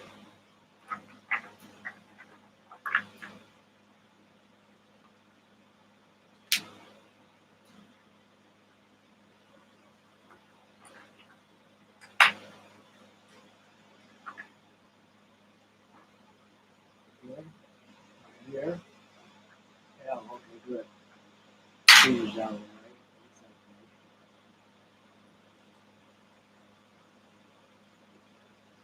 L58.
Okay. Let's go over here, fellas.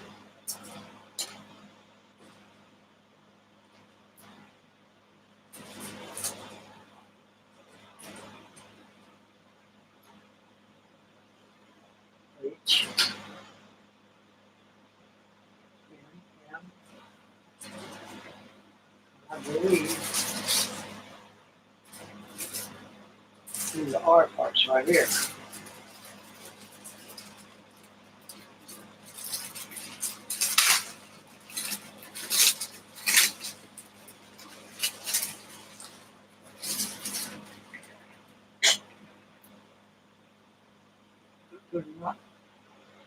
R39.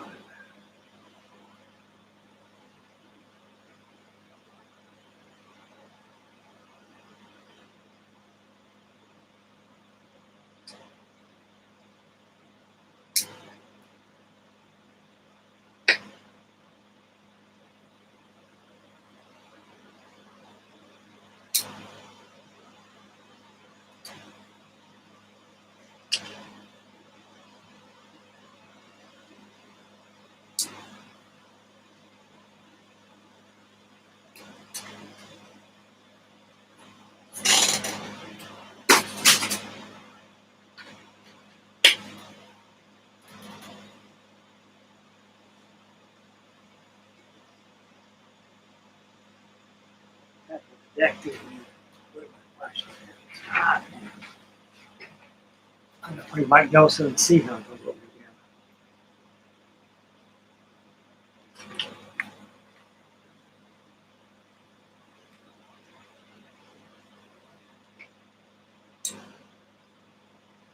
again. Right there, like an apple, didn't fall far from the tree. Okay.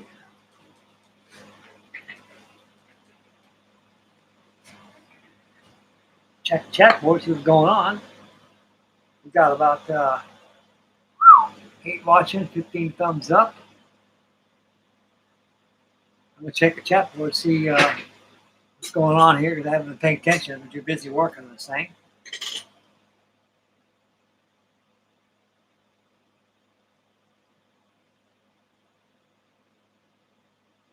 Danny Britt says, I think about doing a flea market table. I'm all kids, I wish I was there.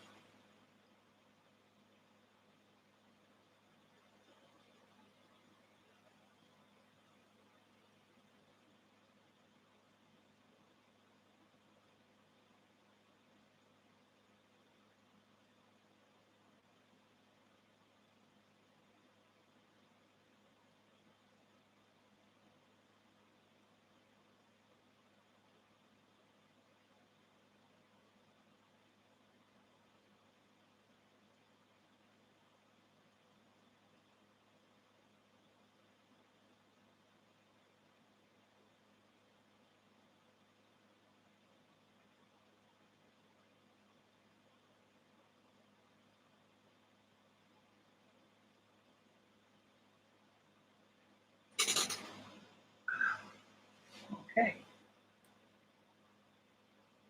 I'll make a cup of coffee, fellas. Be back in about a couple seconds. I'm gonna make some coffee and resume.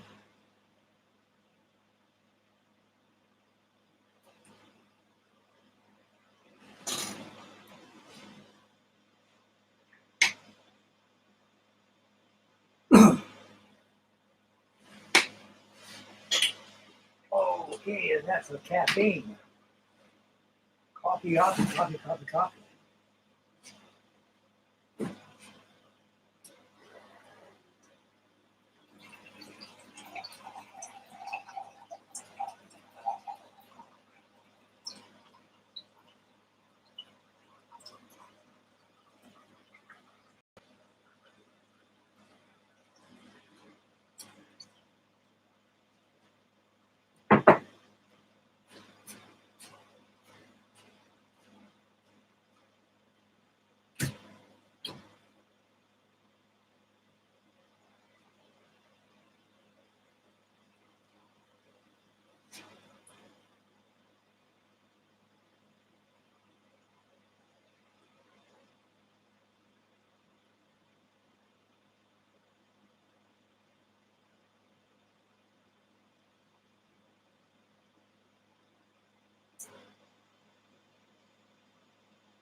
Yeah, I like having cherry Dr. Pepper. I'm doing that right now. I'll drink coffee and like it.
Good. Mr. One.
Yeah.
There's skirts in there.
With him.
That.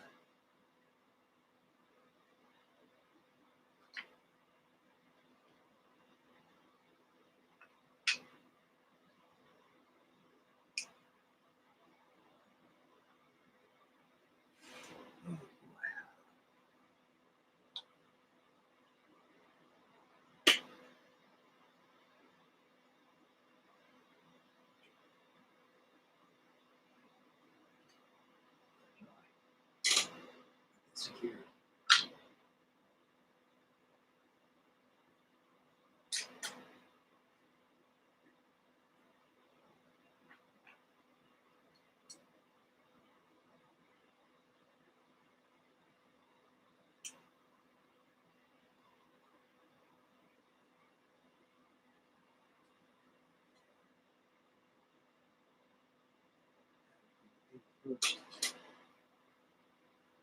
And mud deep there also. When you spend it digging mud. Well, they would. He says, if you only spend mud side there and everything. Okay.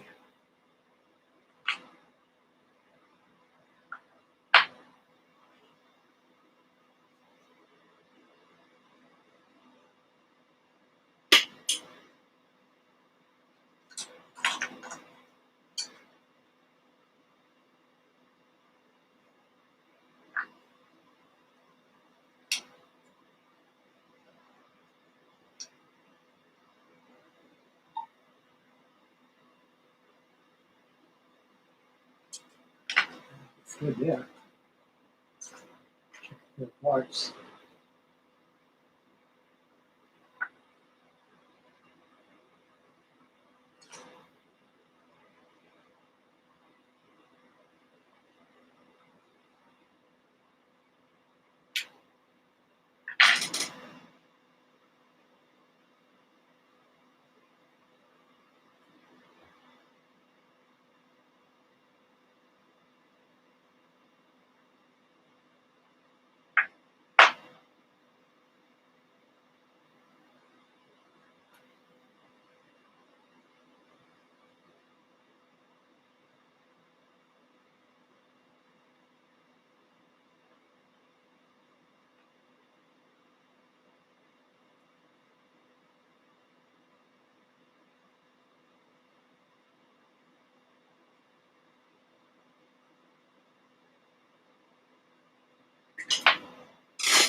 Okay, parts done.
That's right.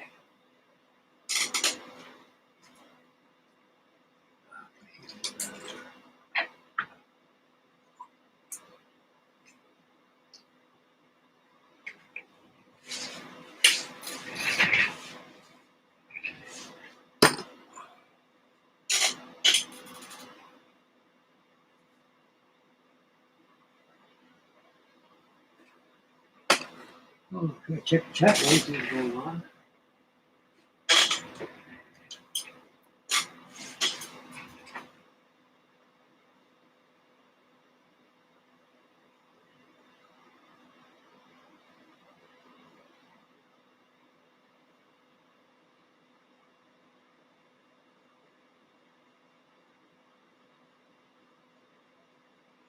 Yeah, thank you, buddy. Appreciate that. Good. Ain't watching.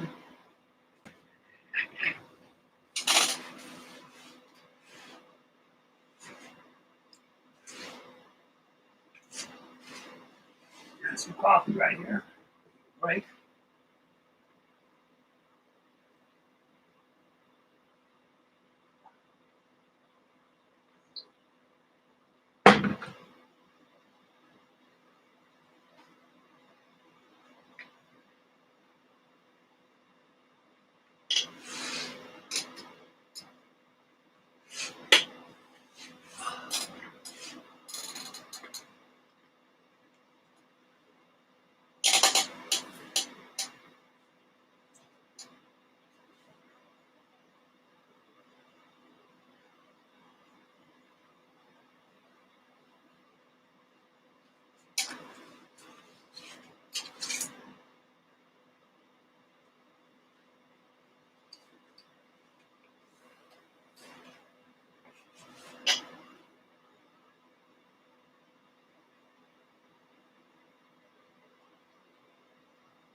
See that number.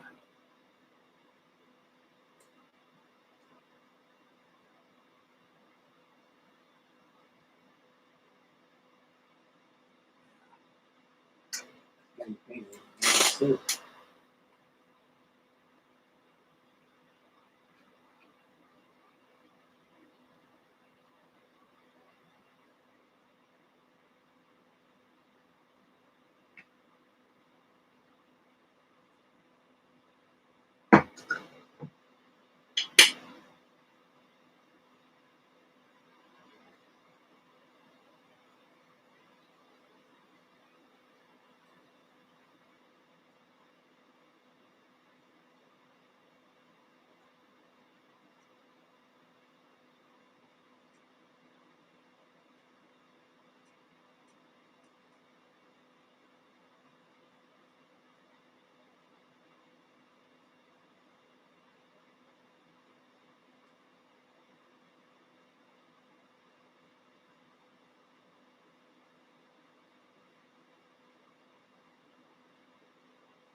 Accelerator's gone.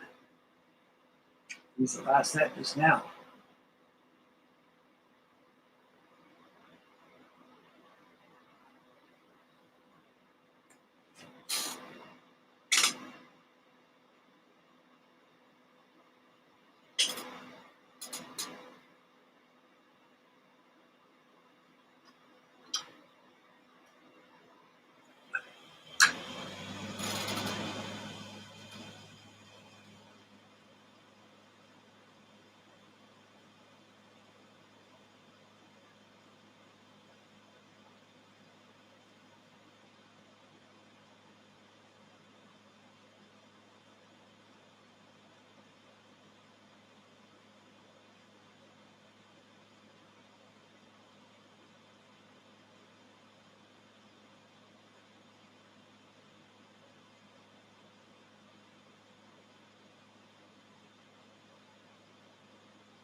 It's on there.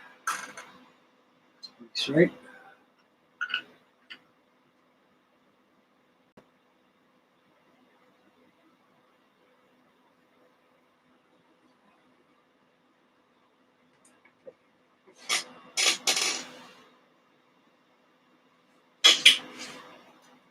Oh boy.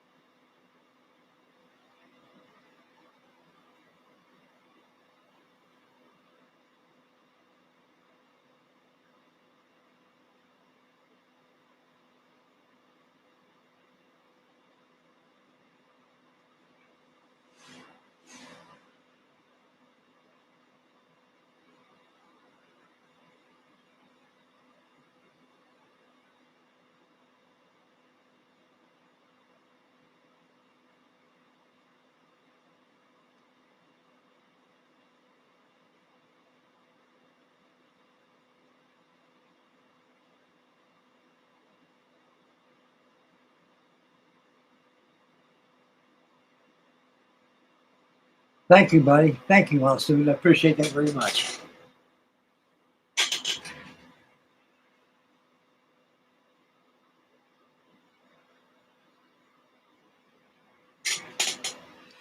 It wasn't for Dingy, it would never look like this. I'll tell you what it looked like. If it wasn't for Dingy, it'd be dry brushing over, toned down with white and olive drabs and everything. But like I say, this thing is pretty. I can't believe I'm building this thing. Everything fits good too, because I'm always dry fitting, like the shutter here. See how it fits there? It fits perfect where it's supposed to go, just like that.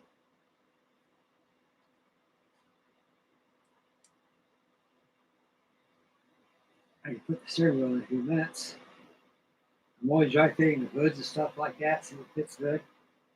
Always best to dry fit things, fellas, before you glue stuff down.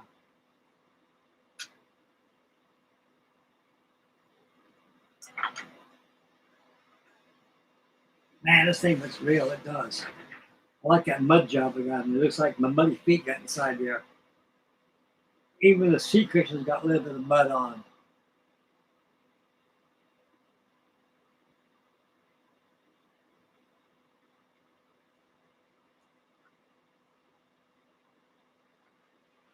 I tried the fenders while ago. Fenders fit very good. Before I install those, I had to get the tires on there. And underneath here, like all fenders are, guess what's underneath there besides paint job? Mud. So I got make me some mud and put a little bit of mud, cake mud in there, drinking tons of mud in there. I'll dry it first, of course, whole thing will be OD. And I'll put the mud around there and a little mud on the outside of the fender skirt there too. And install the fender. And yeah, it's gonna be really good.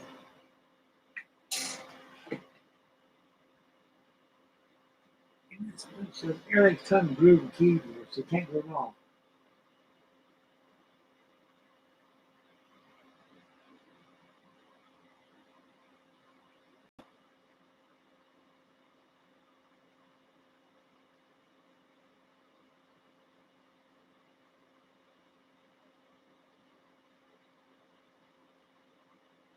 Yeah, this thing fits good.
finished.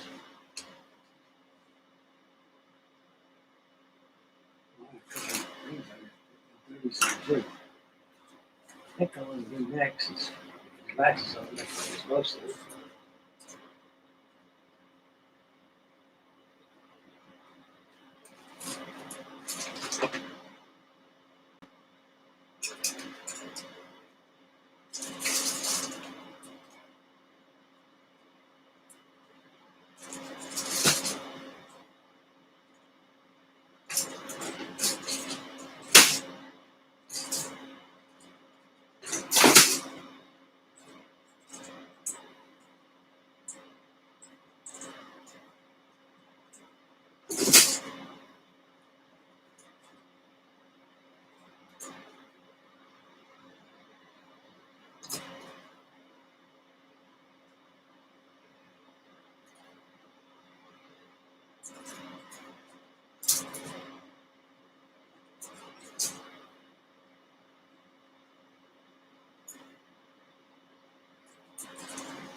Right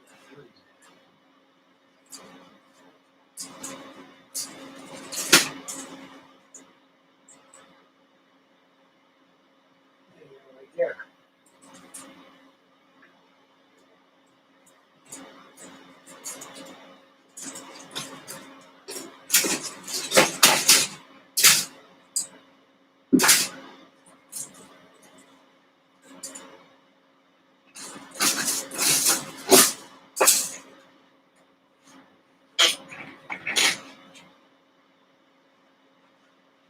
Part 30s right there.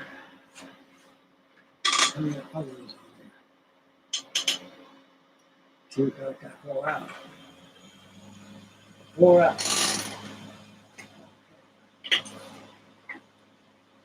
Little small latches on the handle. You put the top of the fender skirts. So I got to, boy, it come out pretty easy.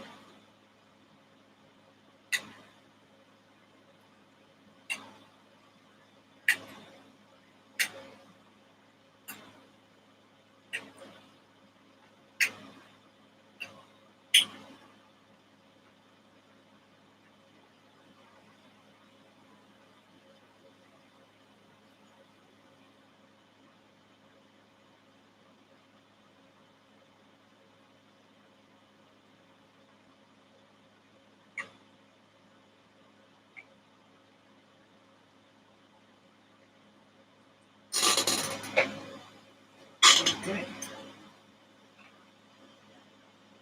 I'll show you what they go on here when I get them glued on here.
Four of them here.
little tiny latches right there. You got to put on like four on there.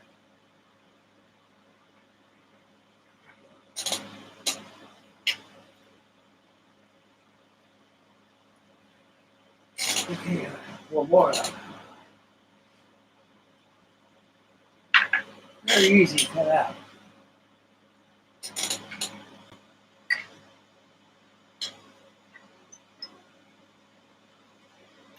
Okay, then you get right there, buddy.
Oh yeah.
Okay, we're gonna do that, fellas. I'm gonna get these sub-assemblies done and prime, paint, and assemble. So I'm trying to get a bunch of it done tonight on the sub-assembly wise, and tomorrow we'll paint and assemble.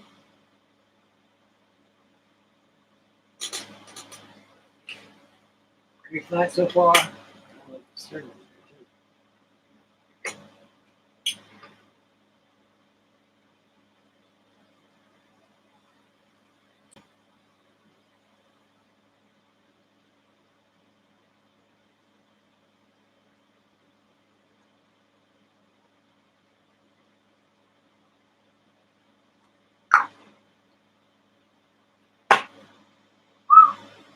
Nothing on there.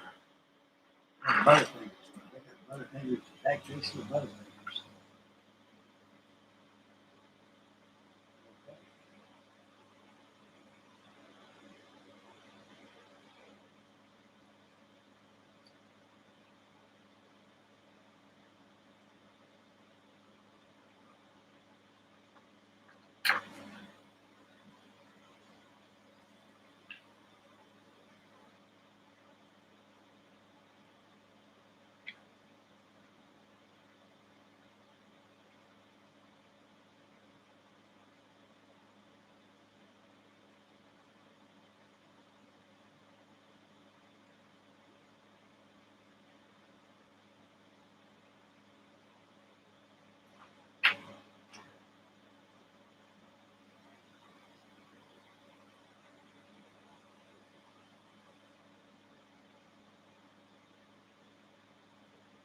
Yeah.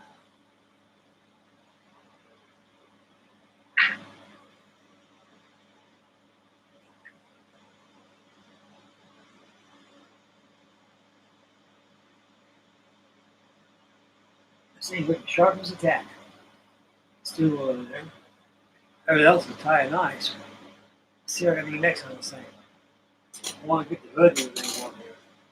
I want to get everything tied in the front and start working on the trailer. Okay. All this stuff is all done. Alright, that's all done. That's that off. That's that off. What's the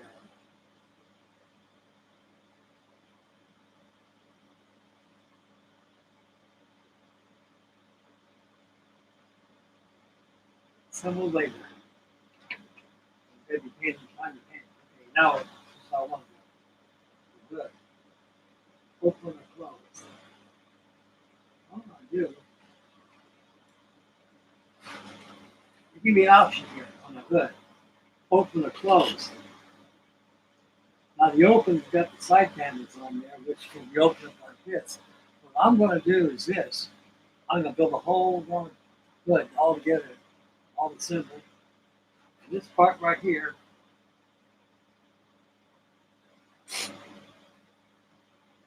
I worry about the front the shutter day right there. The shutter's okay, it goes to the frame. I got it ready. Let me show you guys something on the hood here. As you can see, on the hood assembly right here, it can be opened right here, like it showed you right here. If you open here, but I'm going to glue the whole thing together, make a whole assembly. That way, I can close it down.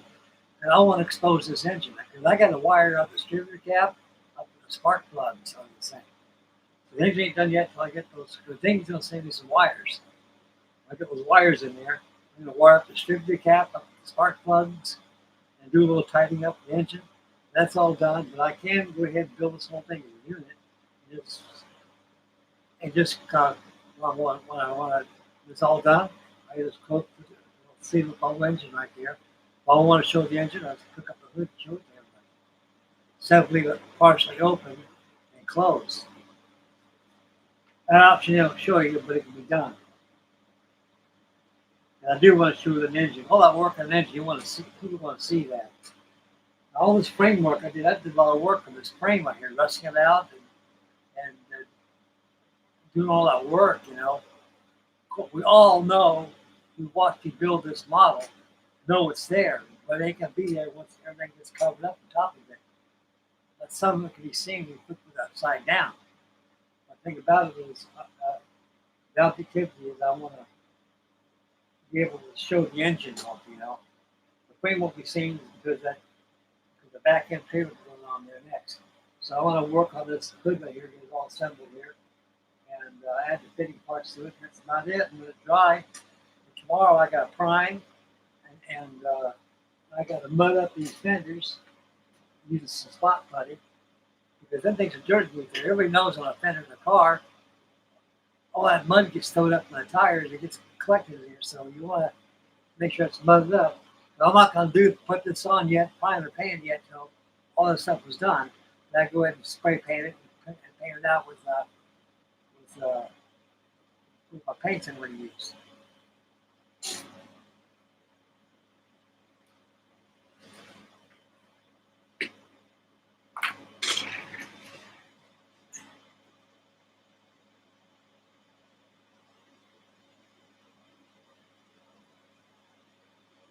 Oh yeah, you're right. Dane says when you set it on a mirror, the frame will be seen. Oh yes, oh yes.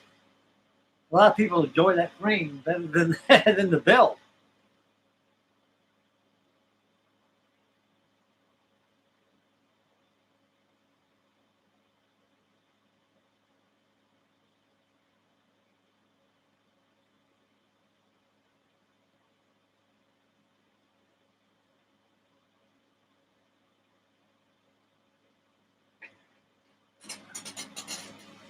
Yeah, I'm loving the hell out of this Halftrack. But I tell you, I can't believe I built this thing. Right now, I'm in shock. Frank, you ever built armor before? Have to build this? Yep. I get this done, I'm ready for a tank. I'm ready for a Tiger tank. There's only one problem. I don't think I had the funds to get one. My daughter got all my money and everything, and I'm still ready for a tank. Maybe I can talk her to get me a tank or something. I could get a German Tiger tank. Yeah, I learned a lot from being weather. It's what I did. I psychoed myself out. Not psychoed, but I psychologicalized myself as being about this tall. What it would look like in real life. And only thing I can go relate with this thing, especially the mudding on the floor pan, is that I used to have a work truck. I told you guys this a couple times before. And I get muddy from out there in the mud puddles, I have to lay block all day long. Well, I want to get in my car, go home, or go somewhere to eat, and I track all that mud that gets in the car and everything. So this is pretty much the case right here too. And this is.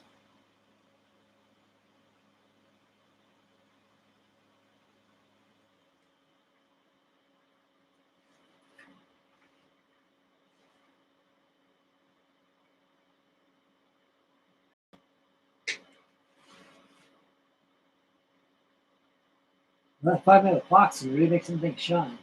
Looks like this lens on there. Looks like the real one is.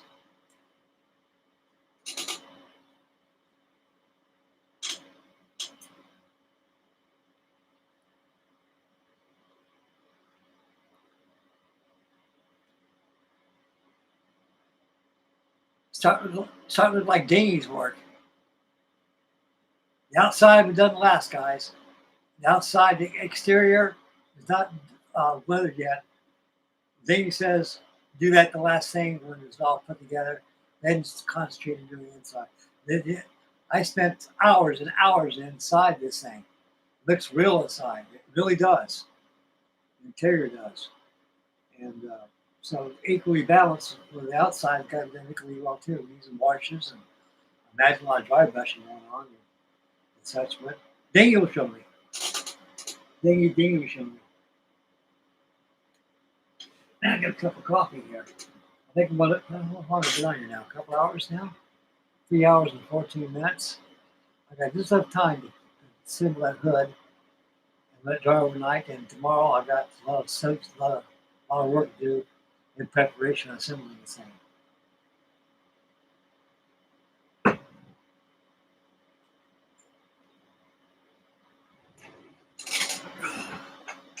Boy.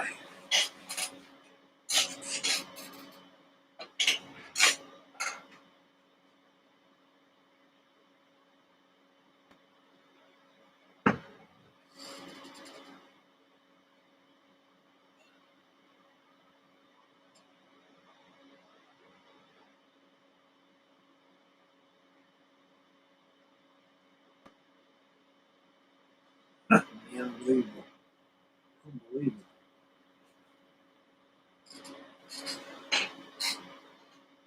To put a head on my shoulders like that, that may win the model contest. You never know if I did one.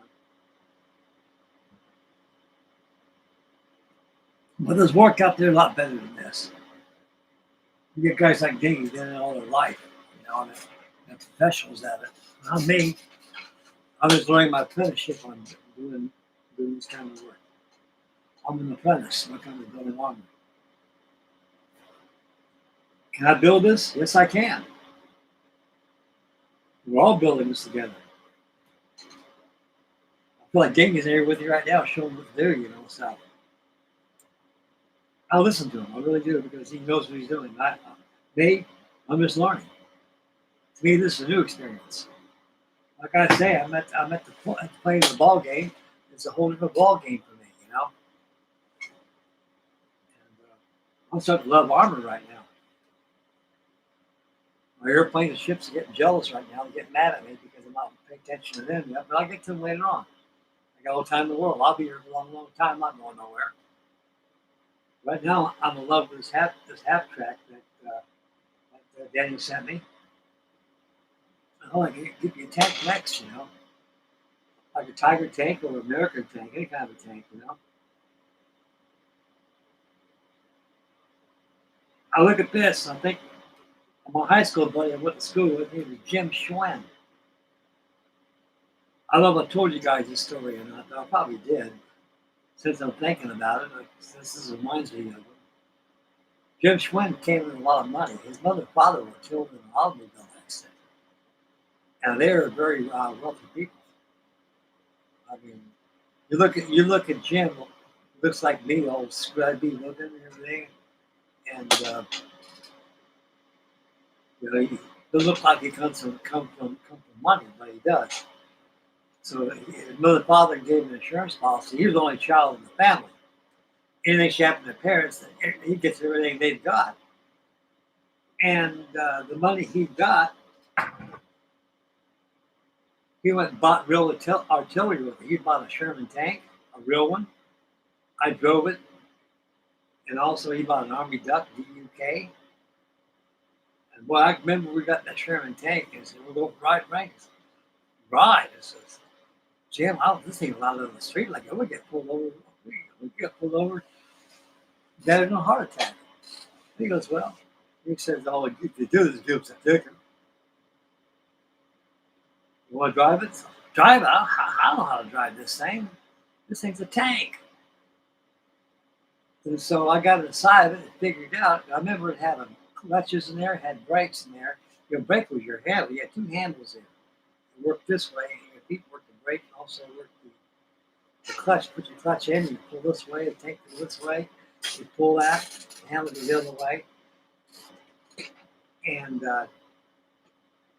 you go forward, the tank would roll, and you had a little scope up there inside there. You can see what's going on when you close that lid.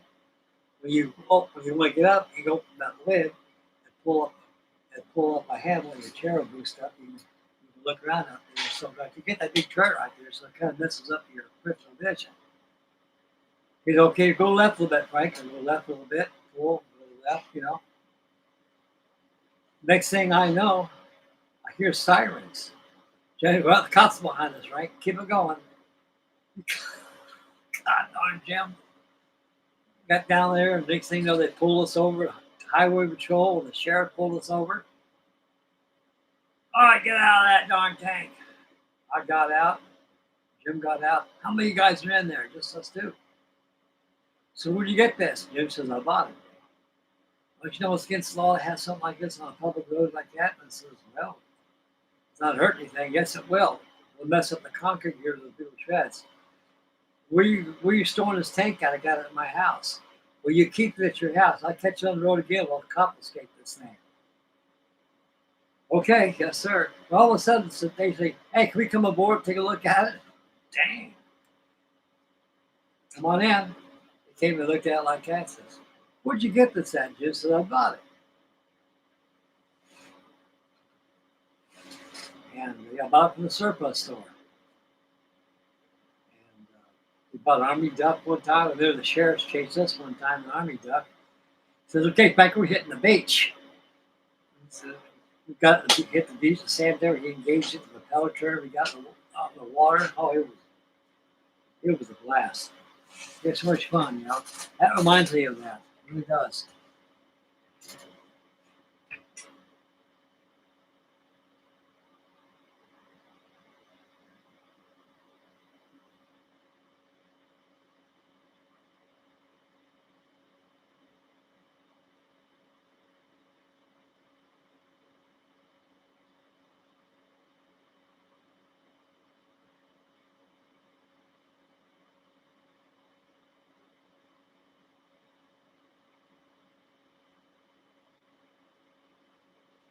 Yeah, I'd love to have a Tiger tank though. I like to have that with the 88s on there.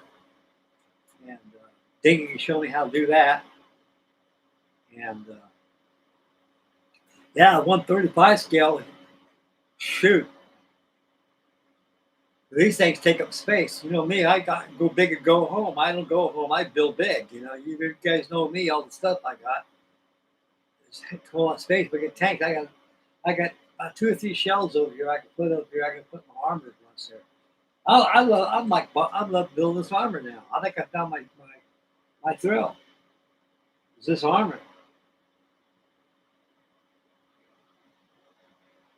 You know, this Halftrack is wonderful. I love this thing. Really love this tank. This Halftrack. Man, it looks real. It does. That frame looks real.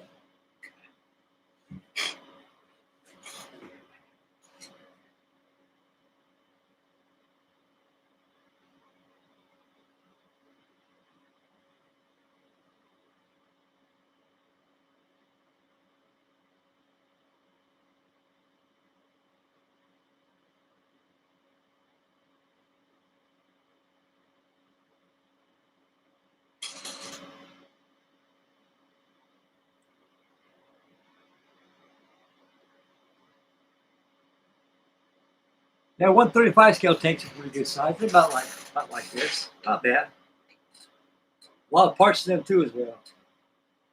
They got. I'm doing some watching this video. Some of these tanks, you got to assemble those treads.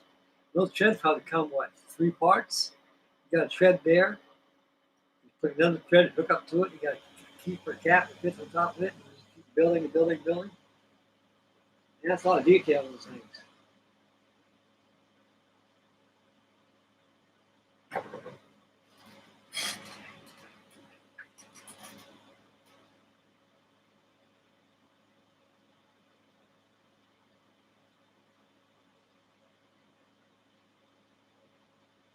You're right, Dang. I can always do that too.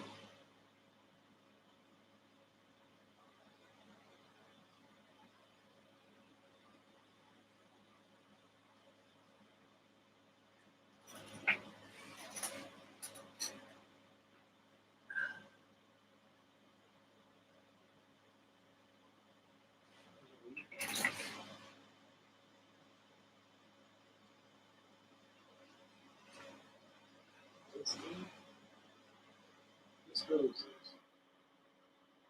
That's decent. Where's he right here?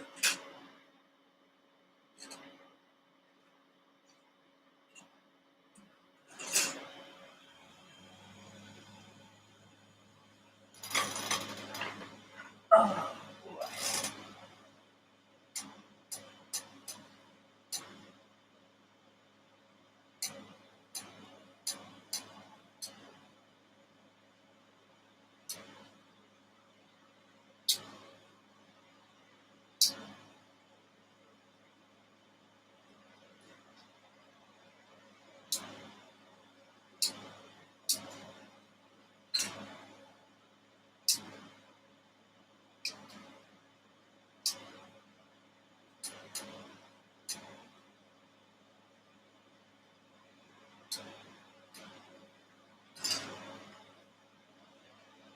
Well, a few parts to the hood, I'll group them all together.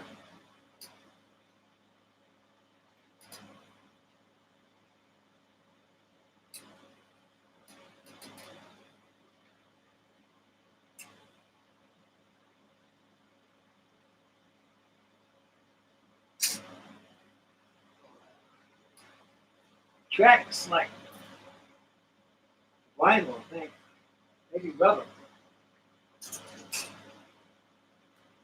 That's probably the last thing they'll put out of them tracks.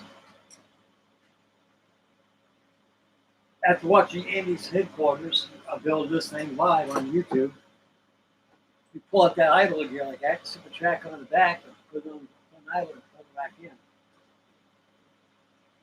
No fuss, no muss.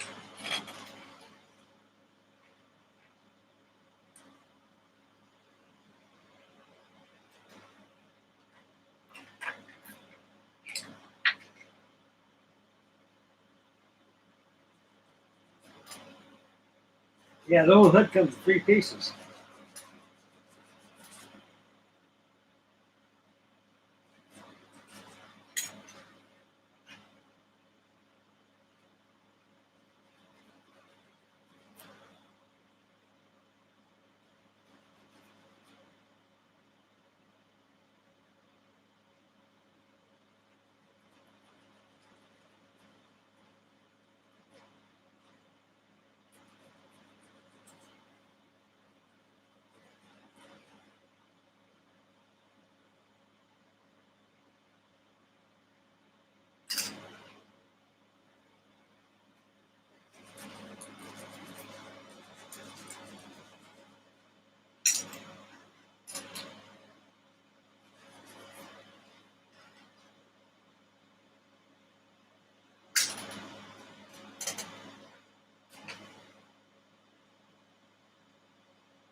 Wow.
Boy, that air is getting cold here.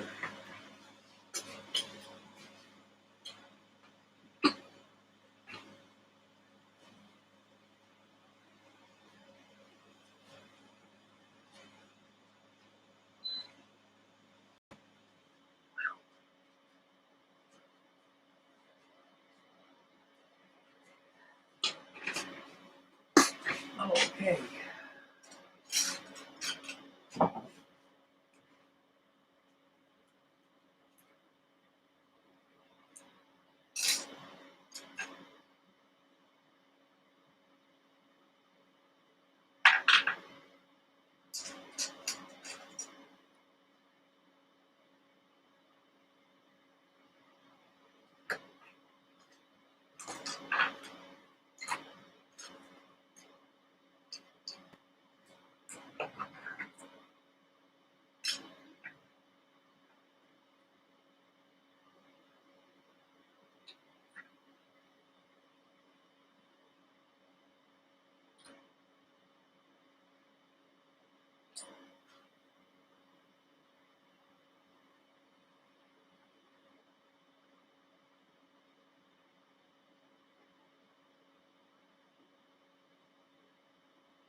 Beautiful.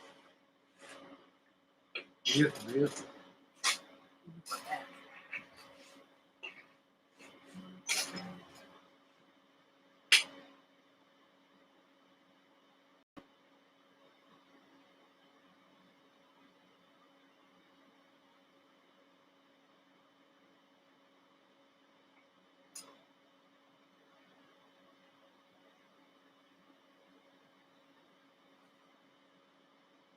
Well, thank you, Daniel. God bless you, buddy. Man, you guys make me very happy. Better than Christmas, my birthday, all in one day.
Wow, damn. Man, you got a lot of good stuff, buddy. I'll tell you that. TP58s hadn't built B58 Hustler in years. To do that, if I got one of those, I'll build that with natural metal, that tape you sent me.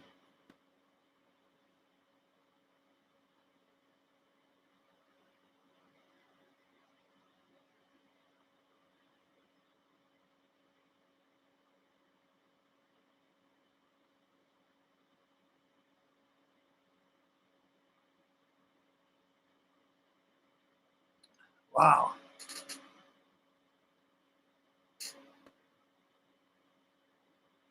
Well, Dan, you're the best. I really appreciate what you do for me. You know, you support me quite well. I'm honored to you, buddy. I really am. I'm honored to all you guys, all your wonderful support and everything you do for me. You know, I just like now I'm at the mercy of you guys. You know, I can't go out and do anything like I used to. I feel, you know, like you know, I'm useless sometimes.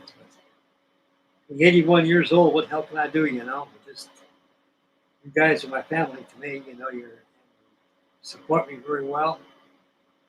My family's too busy and the stuff they got their agendas and doing. They have time to get their dad right here. And you guys keep me going. With my mental health and everything. And that PBY coming in, I'm going to be very happy with that too. If all the grab comes in here, I can get that B25 going. So you guys will keep me busy for a long time.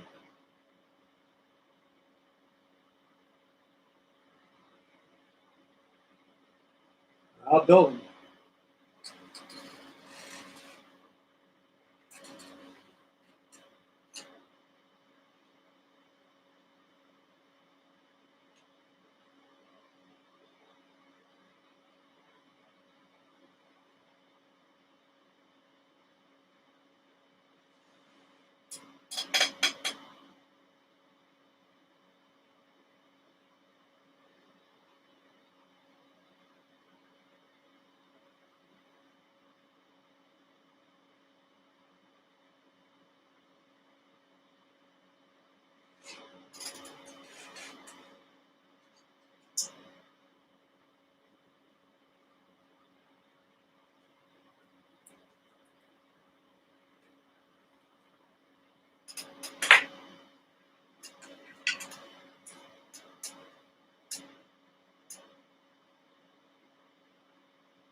Thank you, Daniel. God bless you, buddy.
Now the whole world's singing this thing now, but it's Halftrack you sent me, Daniel. I really love this thing, buddy. I really do.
Okay, Danny, God bless you. Thank you very much, buddy. Thank you. Thank you thank you for everything you do for me, but I appreciate it. God bless you. Wow. Been here almost 4.5 hours.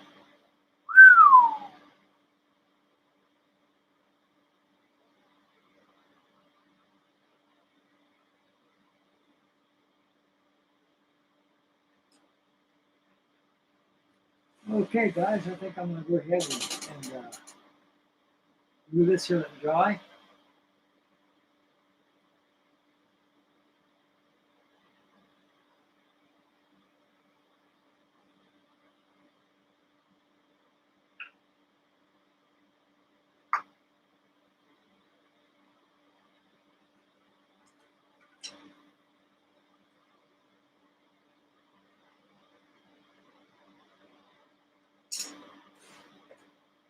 Do this part of it dry and call it a video tonight.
Yeah.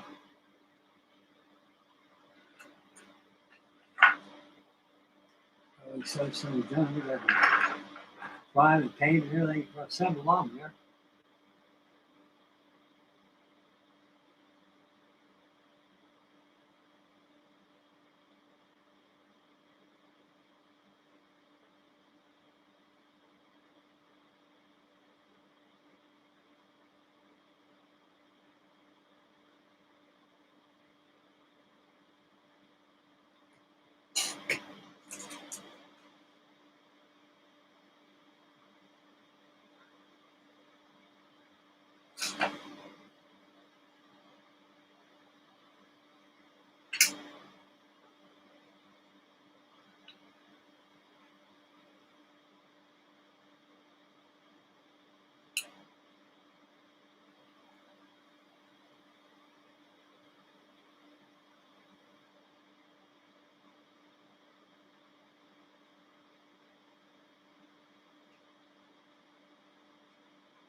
Okay, guys, I'm gonna call it a video. I'll be here for another 4 hours.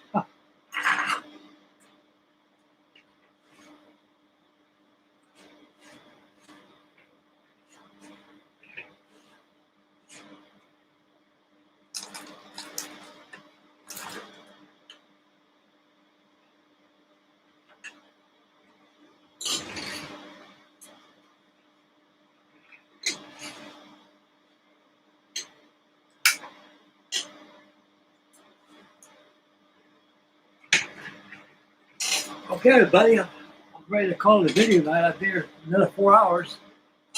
We got a lot done tonight. We got the hood all assembled and everything. We got a lot of sub assemblies done already. Going to dry overnight. Tomorrow we'll go ahead and find them, and we're going to paint them tomorrow and assemble the same and really get it going. This thing's come out pretty good. I'm very happy with my half track, and we're building it together. All of us are.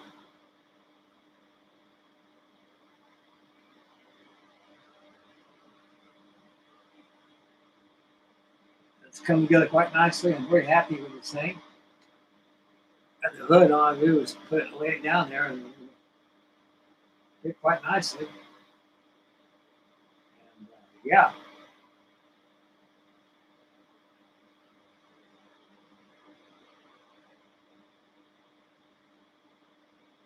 Let it dry overnight, guys. Let it dry with dignity.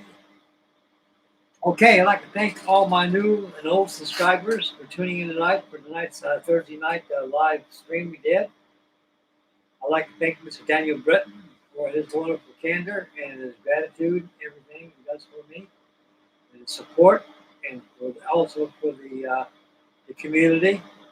I'd like to thank Dingy for all what he does for me too. And if it wasn't for Dingy, I could not build this thing. Well, I could have built it, but it wouldn't look like this. And so I always learn from somebody better than I am. Like I say, I'm learning also. We're all learning. Okay, and I can't think of anything else. Tomorrow's Friday. We'll have a good show tomorrow. We got painting to do tomorrow. I'm going to be priming this stuff off. I'm doing a lot of priming. Everything off camera. And tomorrow we're going to paint and add some weathering and assembling and just keep it going. Okay, make mama happy. Take care of the little ones. Stay focused when you drive. Please be aware of your surroundings. Say your prayers. May God bless. When you leave your home, always carry some kind of protection with you for your family. Keep your children in the cycle and let them leave your sight. And watch your family and watch yourself. And take care. And we guys catch you on a one-night show. So this is Frankie Day Models signing off. Good night, everybody, and thank you very much. Bye, boys. Take care of yourself. May God bless.